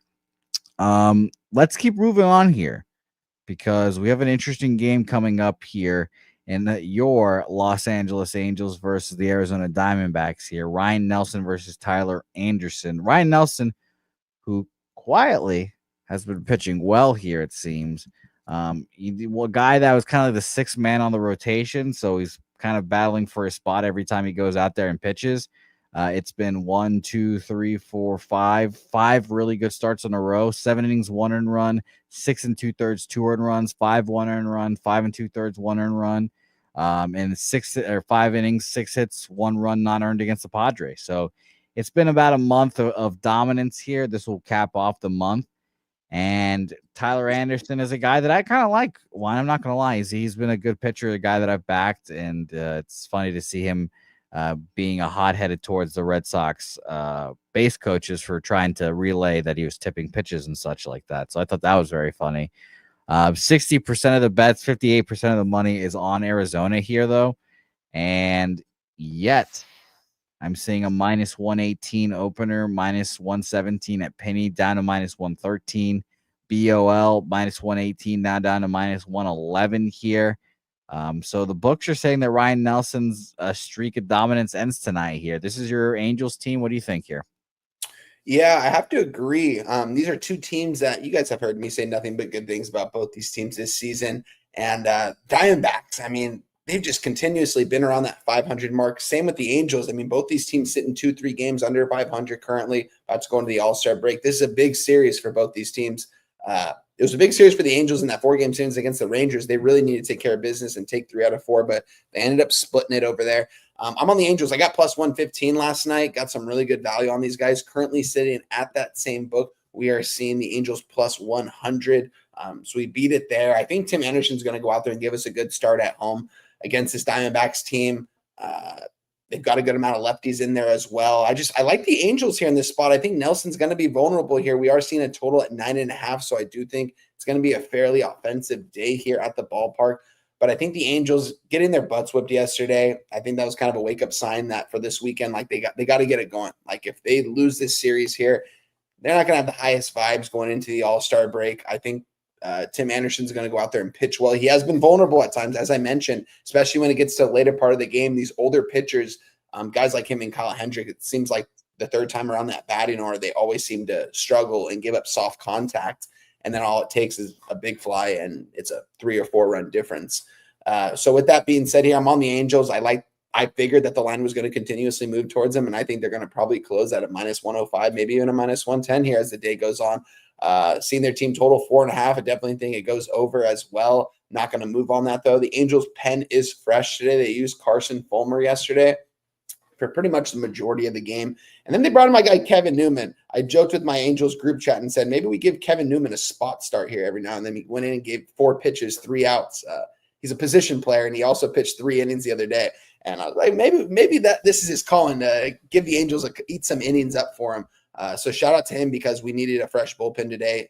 If Tyler Anderson could only go 5 or 6, they're going to have guys like Reed Detmers ready to go. They're going to have guys like Sam Bachman and, of course, KJ in the 9th. Is there a better closer in baseball right now than Kenley Jansen? Maybe Aroldis Chapman. The 2 old, yeah, those 2 old guys right now are getting it done, though. I like watching Jansen pitch right now, especially. It's always the save opportunities. When he doesn't come in and the save opportunity gets lit up. But those guys are handling their business right now, and those guys have been in the game for a long time. Just shows if you take care of your body, get the right treatment, and take care of yourself and do the right stretching, you can make a good career, especially if you only have to pitch 1 inning every couple games. But I'm on the Angels here. Might be a homer play. I wouldn't say it's a homer play because I love the Diamondbacks. You guys know this is a team I like, not even as a betting standpoint, but just as a team standpoint. Like if they were to go to the playoffs in the NL, I would definitely be rooting for them all the way. Shout out to my guy, Ronnie Lofton, too, my favorite Diamondbacks fan. I wonder if he's on them today, but I'm on the Angels here in this spot. I'm going to stay off because I think this is another live bet game here. I'm seeing Arizona like minus 150 first 5 here.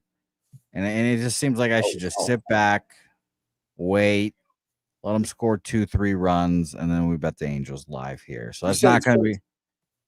Yeah, What minus is it? 150 is what I saw first 5. Wow, let me just check that right now. I didn't check the first 5 really quick. Let me pull that up. Angels.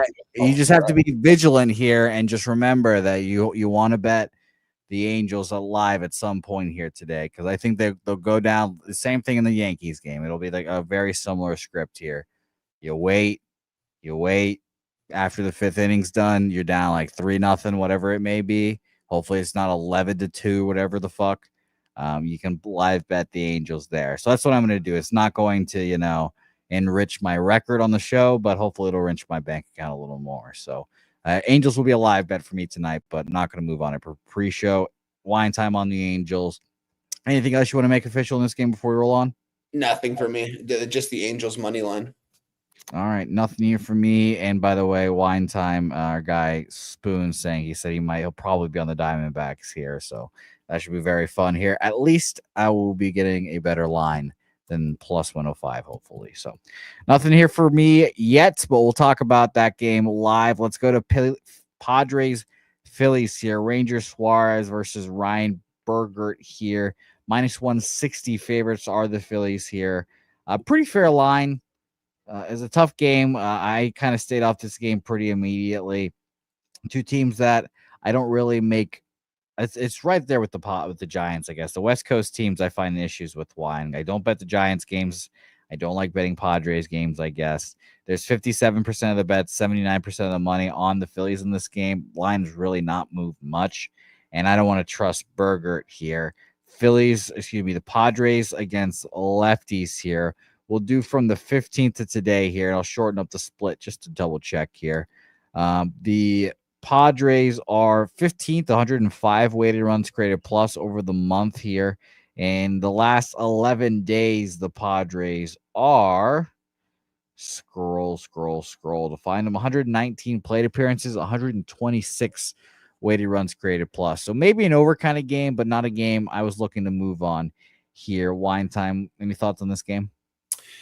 I didn't move on this game here. I mean, when I look at these two teams from the outside in, I see two of the best lineups you ever see in Major League Baseball, how deep these guys are when they're playing at their best. They've got a lot of good bats in both of these batting orders. They have high expectations as well. I mean, both these teams are either win a World Series or it's a bust, if you ask me at least, especially for the Phillies because they're only aging. I have a good buddy that's from Jersey, big Eagles, Philly fan, everything Philly, And he's saying, he's like, dude, we got to win now, man. We're getting old. And I was like, yeah, you are. And don't get me wrong. They've got some young guys over there, but I mean, guys like JT Realmuto, Bryce Harper, Schwarber. There's a couple other guys I'm not thinking of right now. Nicky Castellanos, these guys are going to be in their mid-30s here before we know it, and they're going to start slowing down. With that being said, it's going to be a pass for me. Seeing the Phillies at a minus 160 here maybe makes me think I would be on the Phillies here because I think that this is a pretty even matchup, especially with both these pitchers on the mound. I mean, Ranger Suarez has been pitching lights out this year, actually. They aren't on the same level, but I like the Phillies here. I'm not going to move on. It was nothing official for me. Got so much action today. I'm off this game. I'm off of it as well. Scott saying the Phillies will crush the Padres here.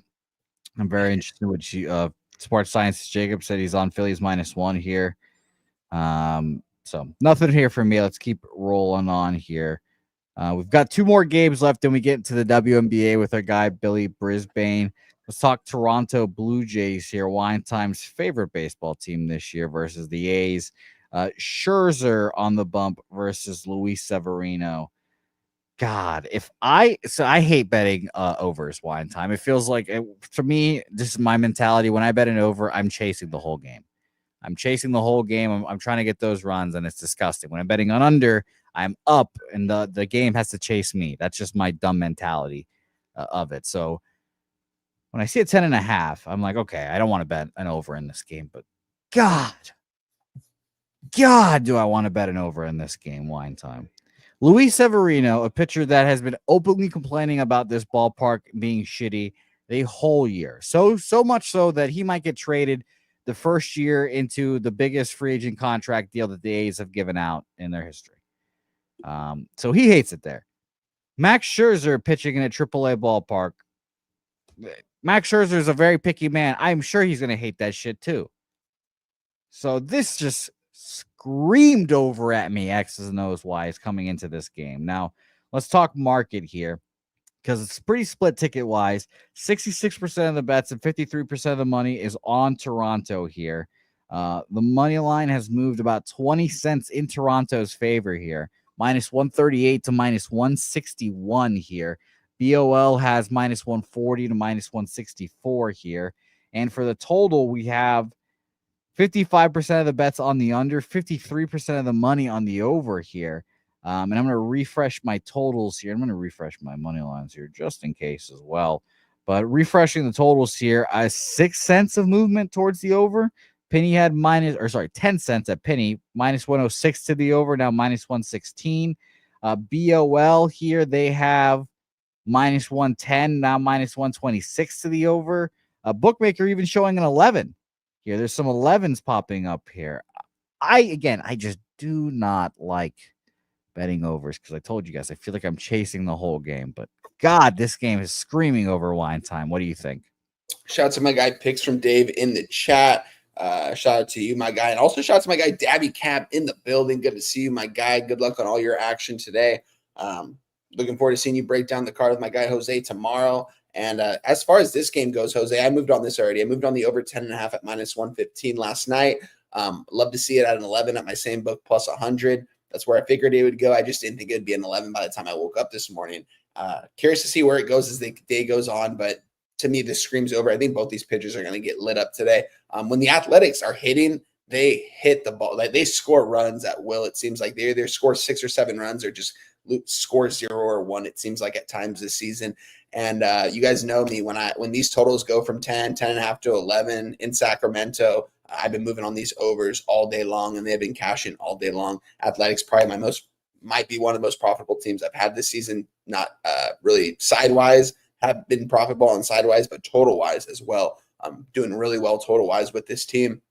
I think both these teams can hit. I think the Athletics can hit Scherzer. I know the Blue Jays are going to hit Severino around today. I think the Blue Jays team total is also very live in this game, but we kept it simple and moved on the full game over 10.5 minus 115. Lock me in, Jose. There's going to be a lot of runs scored at the ballpark today. Agreed. I'm going to take the over here. I'm getting the 11, unfortunately, even money. So I'll take that. Again, I just fucking hate taking total overs like that, but it's screaming over here, and I look forward to watching the debacle that is going to be this game here now. Last game on the board here before we talk WNBA with our guy Billy Brisbane is Dustin May versus Logan Webb, and the San Francisco Giants being favored over the mighty Dodgers. Yeah. Now, obviously, we have a very big differing pitching disparity here with May and Webb. Webb, we've talked about hundreds of times on this program, being a dominator in San Francisco and being a home just dominator. His last few starts, his last 2 on the road were 6 2/3, 7 hits, 2 earned runs, 6 1/3, 7 hits, 3 earned runs. Miami at home, 6 2/3, 6 innings, 2 hits, 6 hits there. 2 earned runs, 7 innings, 7 hits, 1 earned run at home. So he's been vulnerable, but like 2 earned runs, 1 earned run, like home ERA of a 1.52 compared to a road 3.69. So there's just no way I'm betting against Logan Webb here. I think this line's a little trappy to try to get people to take the Dodgers at plus money, if I'm being honest. Let's see where the markets lie in this game. 60% of the bets are on the Dodgers, 63% of the money on the Giants here. Line's not moved. I think the Giants are very live in this game, but no shit, because they're the favorites. So I lean Giants. I haven't moved on the game yet. Would like to hear you guys in the chat what you have to say, and why, and what do you have to think about this game? Yeah, see, Julian Cesaro said made trash, lean Giants and the over. I would lean towards the Giants as well. Anytime you see the Giants as a favorite over the Dodgers, something tells me fishy. I don't care who's on the mound. This is a big rivalry here between both these fan bases. And I feel like nowadays it's the Padres against the Dodgers fan base more so than the Dodgers and Giants, just because they're so close together. And both those teams are just automatically going to the postseason. It seems like every single year. The Giants, on the other hand, a gritty ball team. I like the Giants, and I like backing them at times this season. They haven't been super good to me, if I'm being honest with you guys. That's why I'm not going to move on them here. But anytime I see the Dodgers as an underdog, makes me scratch my head a little bit, makes me think what's going on here. Dive into it a little bit more, but Logan Webb is on the mound, and he is the best pitcher on this Giants team. We know he's got good stuff. So we're seeing a total at 7.5 here. I couldn't tell you what I lean on this total. Have a lean towards the Giants, and maybe, if we're having a good day, we move on them last minute. We end up tweeting it out.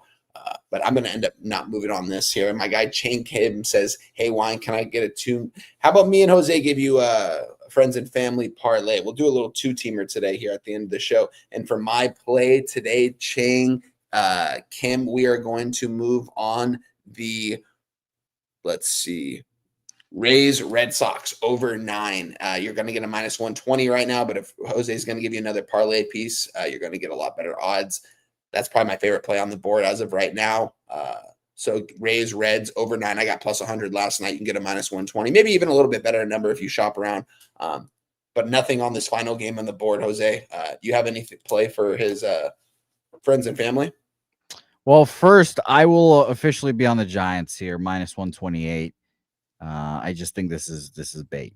I think it's a trap, and I think people are just going to keep betting the Dodgers here. So we'll see. Julian Cesaro, $9.99, the dollar donation. Shout out to you, Julian, my guy. Thanks for watching the program.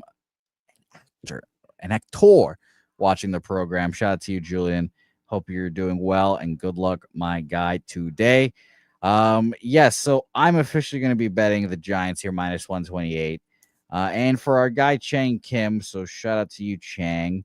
I will be taking the Chicago White Sox money line +101 for my leg here with you here. So a little White Sox, Red Sox over action here, and I'm going to bet that as we speak. I won't make it official for the program here, but I will ride it with you, Chang. So +101, -120. That's good. That's good odds there. And I'm going to say this, Wine. I've got a lot of action here today, but I am quietly, and this is, I track everything for one unit. Everyone knows this. So this isn't going to change how I track, but I quietly have put in another bet on the White Sox. So technically I have 2 units on the White Sox here today. So that should be very fun to watch. And that's game 1 as well. Game 1. Jose, your friends and family, I apologize for interrupting. Wait, you're on the White Sox money line, game 1 for it? Yeah, that's mine as well. Yeah, so I bet it's. I don't have the odds here, but it's over 2-1. So I'm gonna guess like +275 there. So I am on that here. Let's review our official action here and talk about that before we roll into the WNBA. I'll go first here, Wine. I am on those aforementioned White Sox for 2 units quietly. +105 will be the official one for the show. Pittsburgh Pirates, Minnesota Twins, first 5 over 3, -120. I am also on the Minnesota Twins money line, -133. The Boston Red Sox, -112. The Texas Rangers, +109. The over in Toronto, Oakland, Las Vegas, Sacramento. A's over 11 at even money. And I'm on the Giants, -128 there. So that's my official action. So only 1, 2, 3, 4, 5, 6, 7 official plays. Jesus. Yeah. All right. So that hurts. Oh my God. Guillermo. No. Tell me that's not true, Guillermo. Oh my God. I'm gonna have to call. I'm gonna call Jimmy distraught about this news after this program ends. Wine time. Take it away. I'm mentally rattled for the rest of the show. Jesus. Yeah. RIP to Patches, man. Fuck. Not my guy O'Houlihan. Right. Now we just have the best dodgeball coach and player left, Jose. So shout out to Patches. But for my action as of today, guys, please hit the like button if you guys haven't already. We got to get to minimum 100 likes today on the show. Shout out to you guys for being here. We've got a lot of plays today too, Jose. I mentioned at the beginning of the show when we were going to get on screen that we're going to add some plays, and we did that. As far as my original plays, we are on the Blue Jays Athletics over 10.5 minus 115. Got that last night. We also got the Angels money line plus 115. Got that last night. Rays Red Sox over 9 plus 100. Got that last night. All the games we are going to add: Reds Tigers money line parlay plus 100. You can still get that current number. Rangers money line plus 110. I'm joining Jose there. I have a lean towards the Twins. I might get there. We'll see. And I have a double up spot. Royals money line plus 115 and their team total over 4.5 plus 115.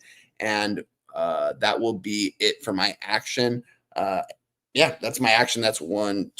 What is that?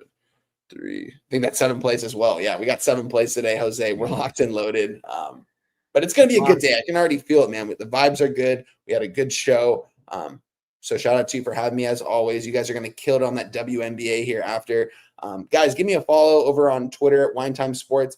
You guys got me to 1,000 last Friday. We're 1 follow away from 1,100 today. So I just need 1 more follow. So follow me over there, guys. Please, people, Wine Time. Tell them about Sunday. Tell them about the greatness that happens on Sunday. And guys, come on. Join us every single Sunday. Walk-off wagers presented by Pub Sports Radio, hosted by me, Wine Time Sports, and my guy Spoons Bets.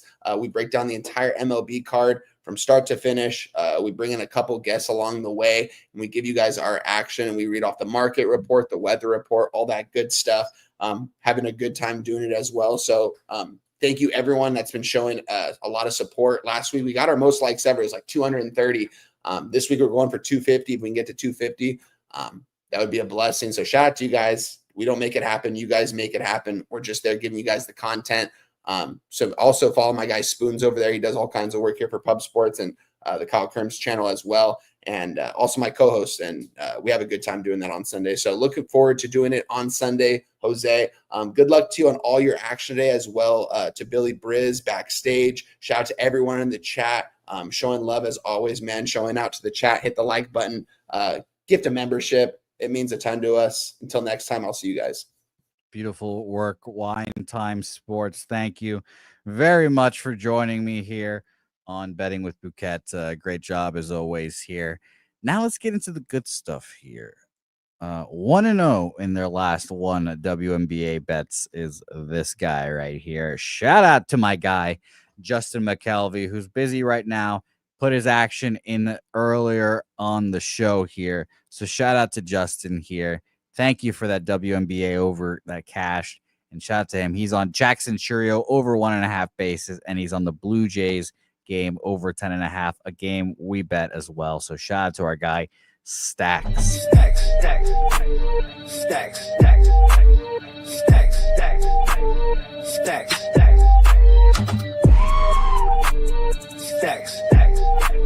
stacks, stacks, stacks.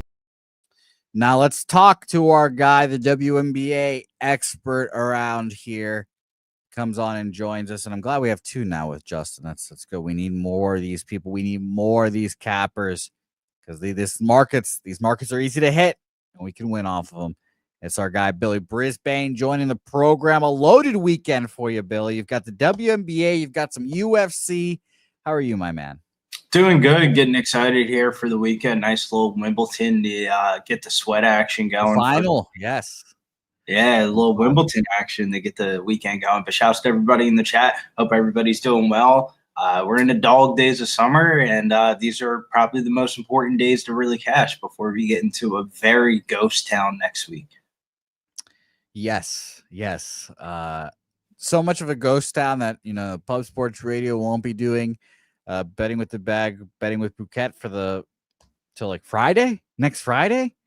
So it's going to be nuts to see what people move on here. And I'm very interested to see what we've got here. But don't forget, guys, we have the UFC show Saturday nights, breaking down, or I guess live stream. They're going to be watching the fights, TC calling them like usual. If you've missed the Locker Room Talk podcast, go watch it. It's going to be a good time when you watch. Guaranteed that.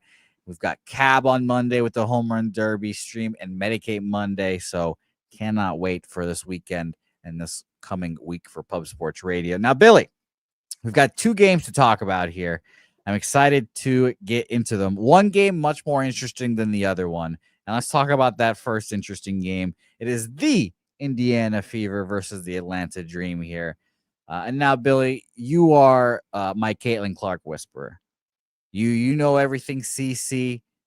I don't check the prices. It's like you check your Bitcoin prices. I don't check those, but I don't check the prices of my Caitlin Clark cards and on all my bullshit, Billy. And it feels like the value's been taking some hits in the last few weeks as she's been playing like shit. She went back on I was going to call it the IL, but she was hurt again, probably just trying to get her shit figured out. My first question is, Billy, is she playing today? Yes, 1,000%. 1,000. Okay, good. 1,000% she's playing today.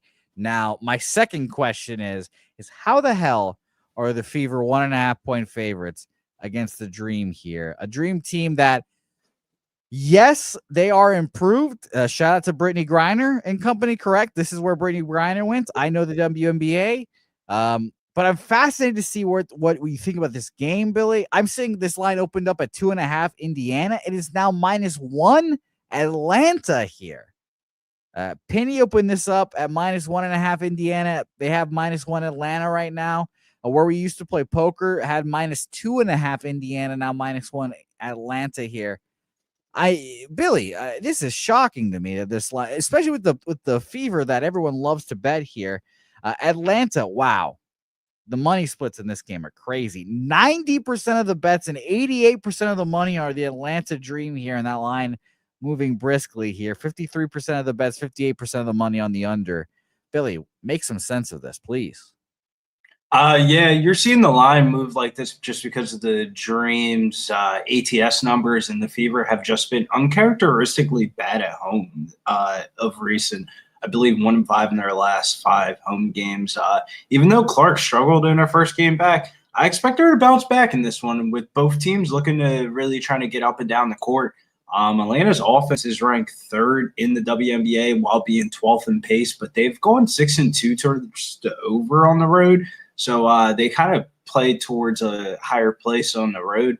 And I feel like for Indiana, they got to get out and run. That's where they didn't really do against Golden State, and Golden State got out and basically just played way better defense than them, and Indiana wasn't able to really get out into the fast break. If they can get out into the fast break, get some easier points, I definitely can see this game going way over the total. Atlanta holds the season series right now 2-1, with the last 2 games going under and the first game going over, but the last game did not have Caitlin Clark featured in. I like the over 166.5. That's why I ended up taking on here on this game. I don't mind the play on Indiana, though. I feel like this is more of a public is more betting according to like WNBA power rankings rather than like situational spot scenario. And I think the Fever are going to be a little bit desperate in this spot here. They're 8th in the rankings. They need a couple of these wins here. They let a couple of games go at home. Golden State and LA is a 4th game of a 5-game homestand for them. And this is kind of like a sweet spot here. I like the over here. I think Indiana puts enough points up for the game to go over. I think this should be in the 170s, but I line this at 165.5, but I would say the peak value, like this game should really be lined at over under 171.5, but it's at 166.5. The bookies kind of don't know really what to do when Caitlin Clark comes back into these games. Like we saw her play horrible against Golden State. She only had 10 points across 25 minutes. Shooting percentages were really down, but you can also play devil's advocate and talk about the game that she came back against the New York Liberty, and she damn near had like a career high in points. So like you never know. Like it's one of those type of situations. I like Indiana to bounce back though. I mean, if you look at both of their home losses, I mean, damn, this seems like one of those spots. Nobody wants to bet Indiana anymore, and then Indiana comes through. Yeah, I mean, that's a great breakdown, Billy. I'm going to stay off based on that breakdown. Obviously, I was like, man, how are we not betting Atlanta here? But that's a lot. I mean, if the line's not moving and there's 90 plus, 80 plus % of the bets and money on one side, then that's the issue. And the fact that it's moving is not the surprising part here. So I'll stay off here and I'll root on the Indiana Fever, but especially the over for you, Billy. So exciting there. Let's roll on to the least interesting game in the slate here, Billy. 18.5-point favorites are the Seattle Storm versus the Connecticut Sun here. Gone are the days of the Connecticut Sun contending for championships, and it hurts my feelings a little bit. There's 50% of the bets and 73% of the money on Seattle here. I'm seeing openers at 16.5. We've gone up to 18, 17.5 here. So no love, no respect for Connecticut. 94% of the money and 82% of the bets are on the under in this game as well. So that's fascinating. Total has dropped here. Let me double check. Dropped from 158. It is now 157 now at BOL. So, Billy, is there a way to make some money in this game? Are you going to bet some props on some Storm players to just beat the dog shit out of this Sun team? We have seen big favorites come down, though, in the WNBA. So I'm interested to hear your take on this one. Yeah, this is just one of those ones where, like, it should be appealing for the Storm here after losing that Camp Day game versus the Sun the other day. It's just like the bookies are all over it, though. I mean, minus 18.5. While I expect the Storm to win, I mean, they're 0-4 double-digit favorites this season. Like, they have done nothing in these type of scenarios for me to want to lay points with them. They kind of play to their level of competition, for better or for worse. I think that they come back defensively in this one, and this could be the under that everybody was looking for Wednesday morning.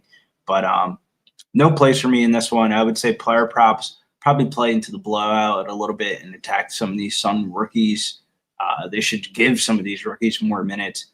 Probably Anisha Mara's rebound prop would probably be the way to go if you're looking for a specific Connecticut Sun player. But no place for me on this one. I'd rather bet the NBA Summer League than these games.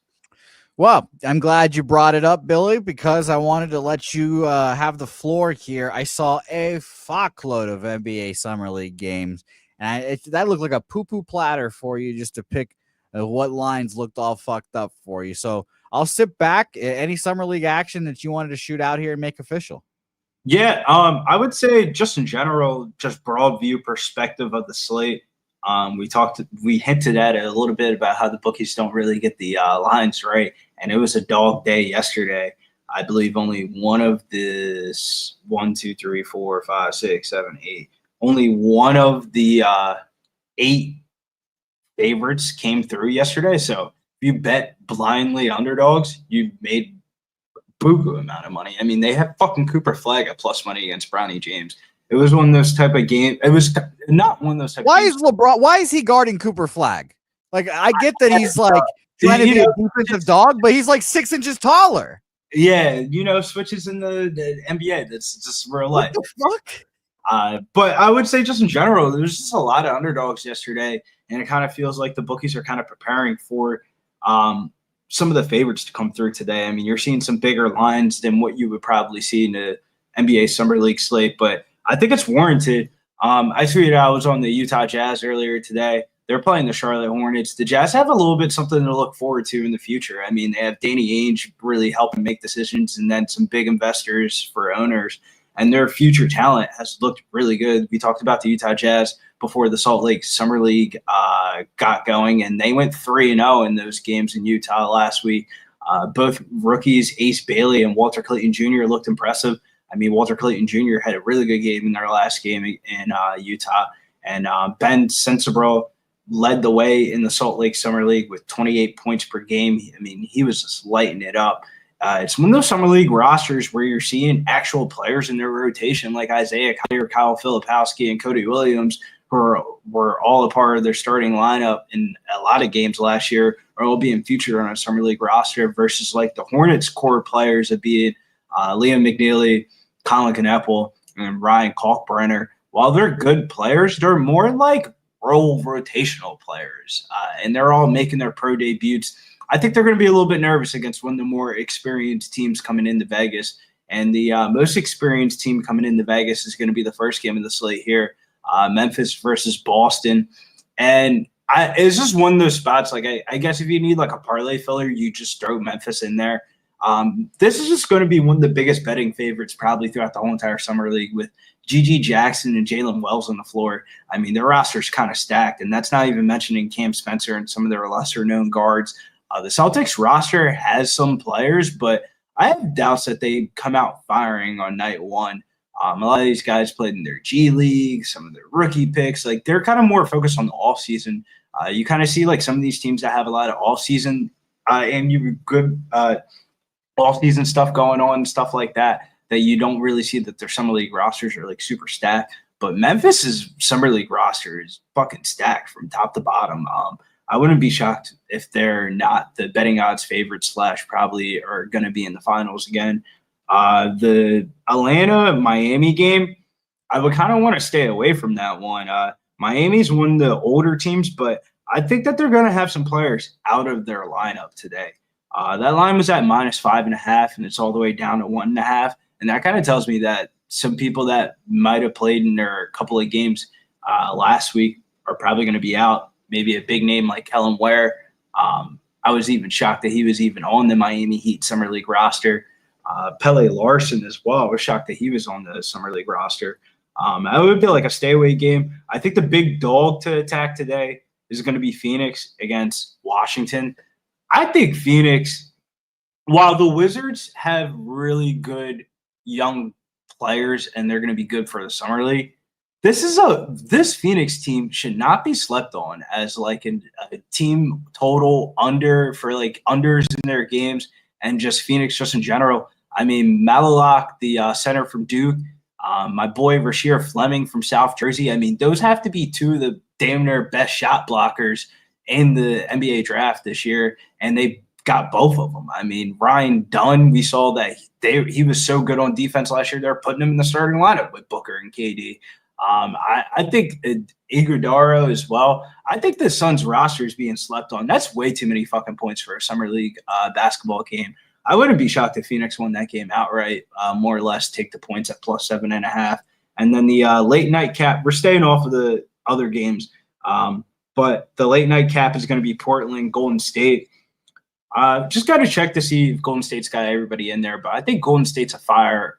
You're sitting around there 11 o'clock at night on a Friday night. What the fuck else are you doing besides betting NBA Summer League?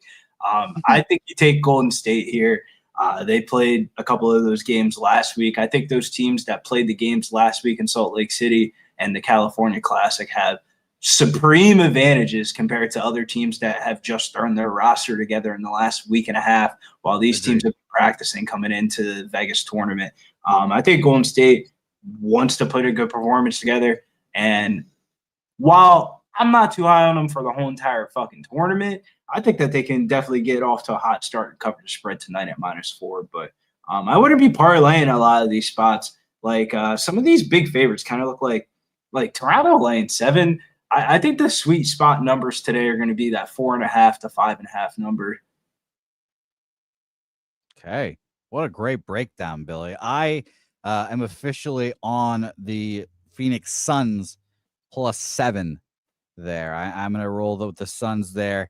And depending on how my baseball day goes, I will be on the Golden State Warriors here as well with you. That'll be a private one that I keep in the coffers for myself there. But I need to figure out, and especially it's going to be a private one when I end up taking the fucking -185 money line here. That one's just going to be one for myself. I'll drink the juice by myself and not tell anyone that I made the bet here and hopefully cash it. So it'll be a great time. Billy, what are we going to make official here today for the people? Let's review our action here.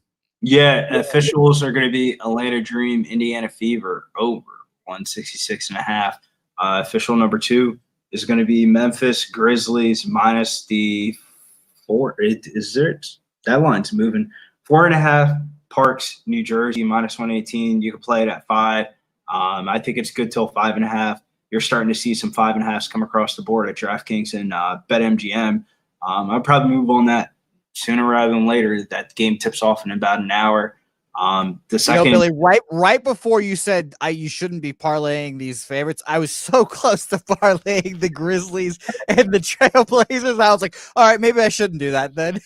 no, I really do feel like it's like I like the money lines more than the spreads, but fuck, dude.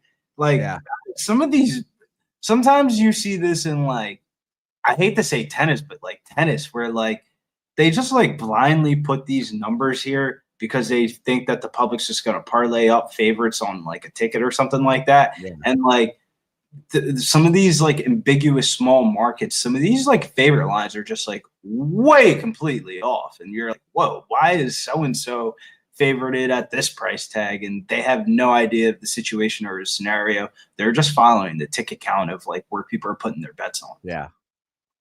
Yeah, no, that makes sense. That makes sense. So the over in Dream Fever and the Grizzlies, what is that? It was that it? Last one, Utah -5.5 against Charlotte. I hate to say it, but bro, Liam McNeely, Colin Kneppel, Ryan Corkburner. What do you expect from them? The white guys.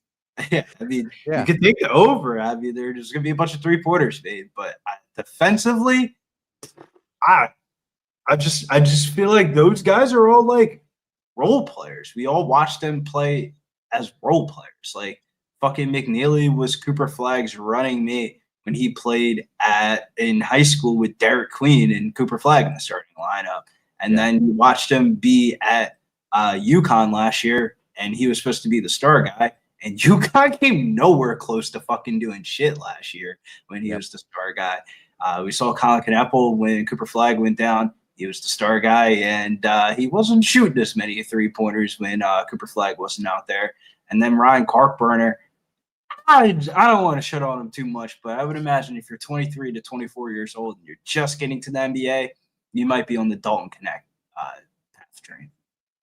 Yes, you will be on that tree there, Billy. Beautiful work there, Billy, my man. I thank you here. Officially, he's on Dream Fever over 166.5 there.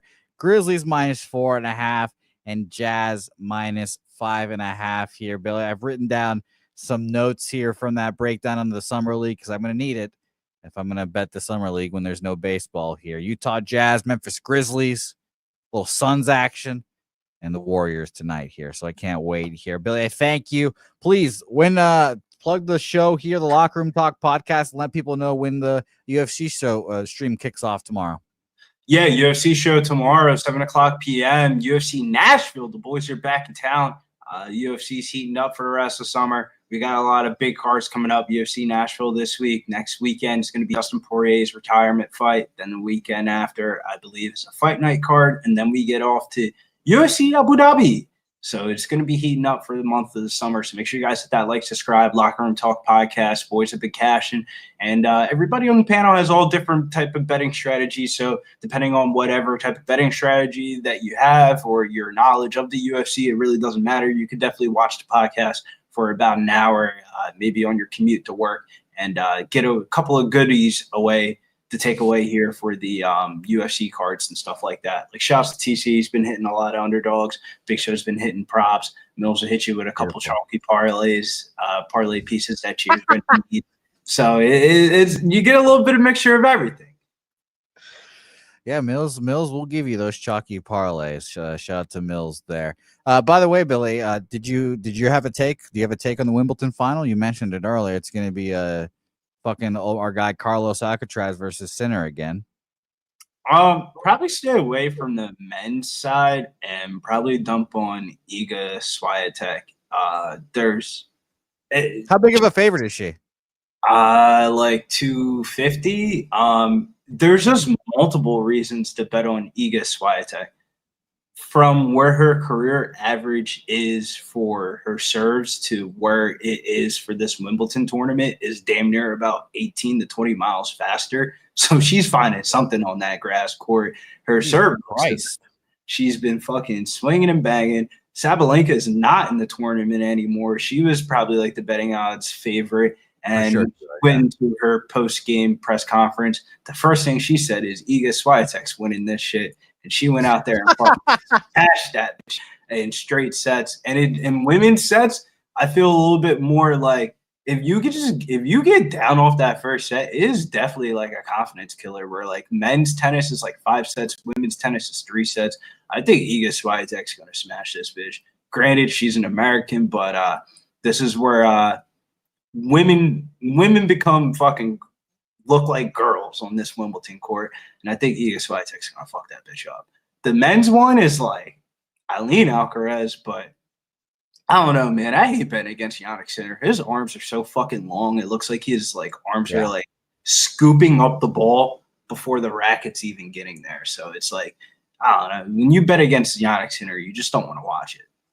I was one of the I've been live betting tennis a lot recently. That's why I've asked you. It's very fun to live bet because the favorite will go down the one game and then you jump in there like even money and it's a great time. I did it with I've done it with Sinner and Alcatraz a few times. But I was on Sinner the day where that asshole he was playing got hurt. And I was like, oh my God, thank you. Thank you.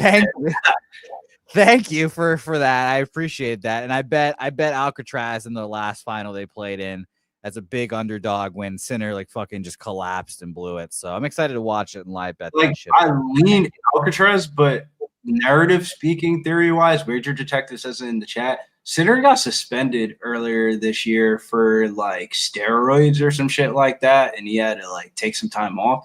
He's been on a fucking pure revenge tour, bro, and like you can see the best of him. Like Ben Shelton had the hardest serve in the whole entire Wimbledon tournament, and he looked fucking shook against it. Like it looked like Sinner speed was just killing him, and Novak Djokovic just looked like your fucking uncle trying to go out there and go play tennis because he looked like he was fucking stuck in mud the whole entire time. So I don't want to be against Yannick Sinner right now. It's like one of those type of things where I think you can really make some money on betting the overs on the set, like over 3.5 sets as a parlay piece, maybe over 4.5 sets. Maybe if you like Yannick Sinner, I think you can get some big plus money on whenever I bet an underdog in tennis, I like to do both players to win a set and the underdog to win. It like doubles up the ticket, and more times than not in men's tennis in a 5 fucking set tennis match, if the person's an underdog. Yeah, your dog's not going to win in straight sets. Yeah, the underdog's not going to win in straight sets. And if they were going to win in straight sets, you would kind of get an indication on the market that this market kind of seems a little bit flunky or something like that. So I would say that's the way to attack it. And then for the women's side, I'd probably just take the -1.5 on Iga Swiatek and just not tell anybody. Well, beautiful, Billy. I thank you. That was a great tennis breakdown. We got tennis, we got UFC, we got WNBA from the man. Got a little summer league as well. So I thank you, Billy, for jumping on here, and we'll see you back here very soon. Yes, make sure you follow me over at Getting Bills. We'll tweet out some UFC action and Cage Wars 192.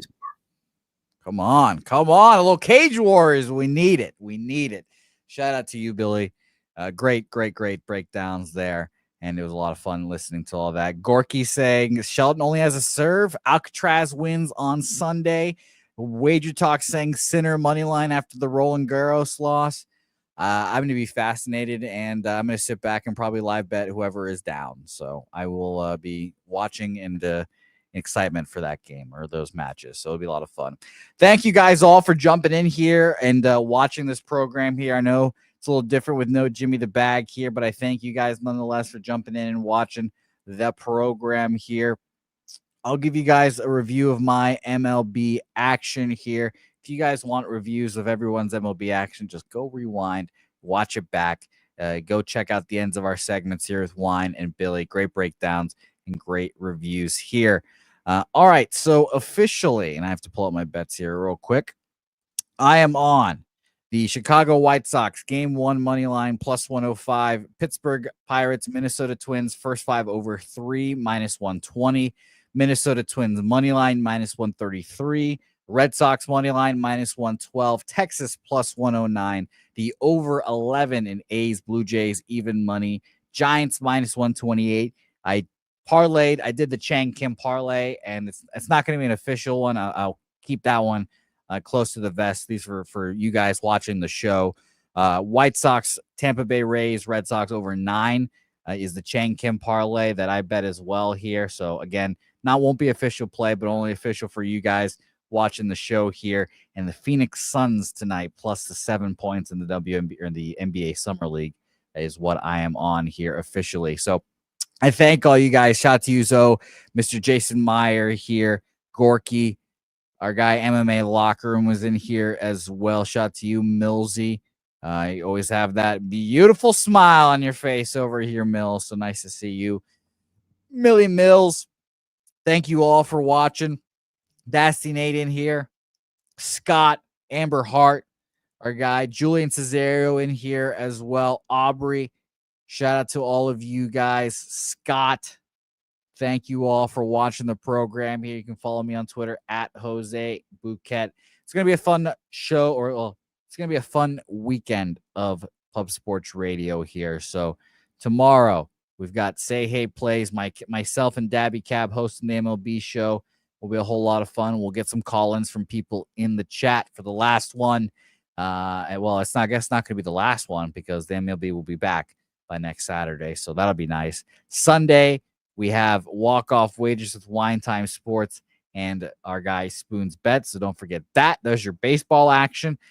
And the UFC, we have the Locker Room Talk podcast already out now. And we've got the show coming, or the live stream, I should say, 7 p.m. for UFC Nashville.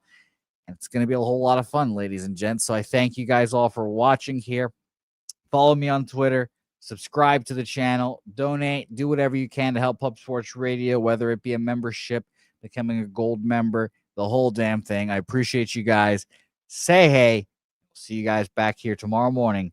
Say Hey Plays.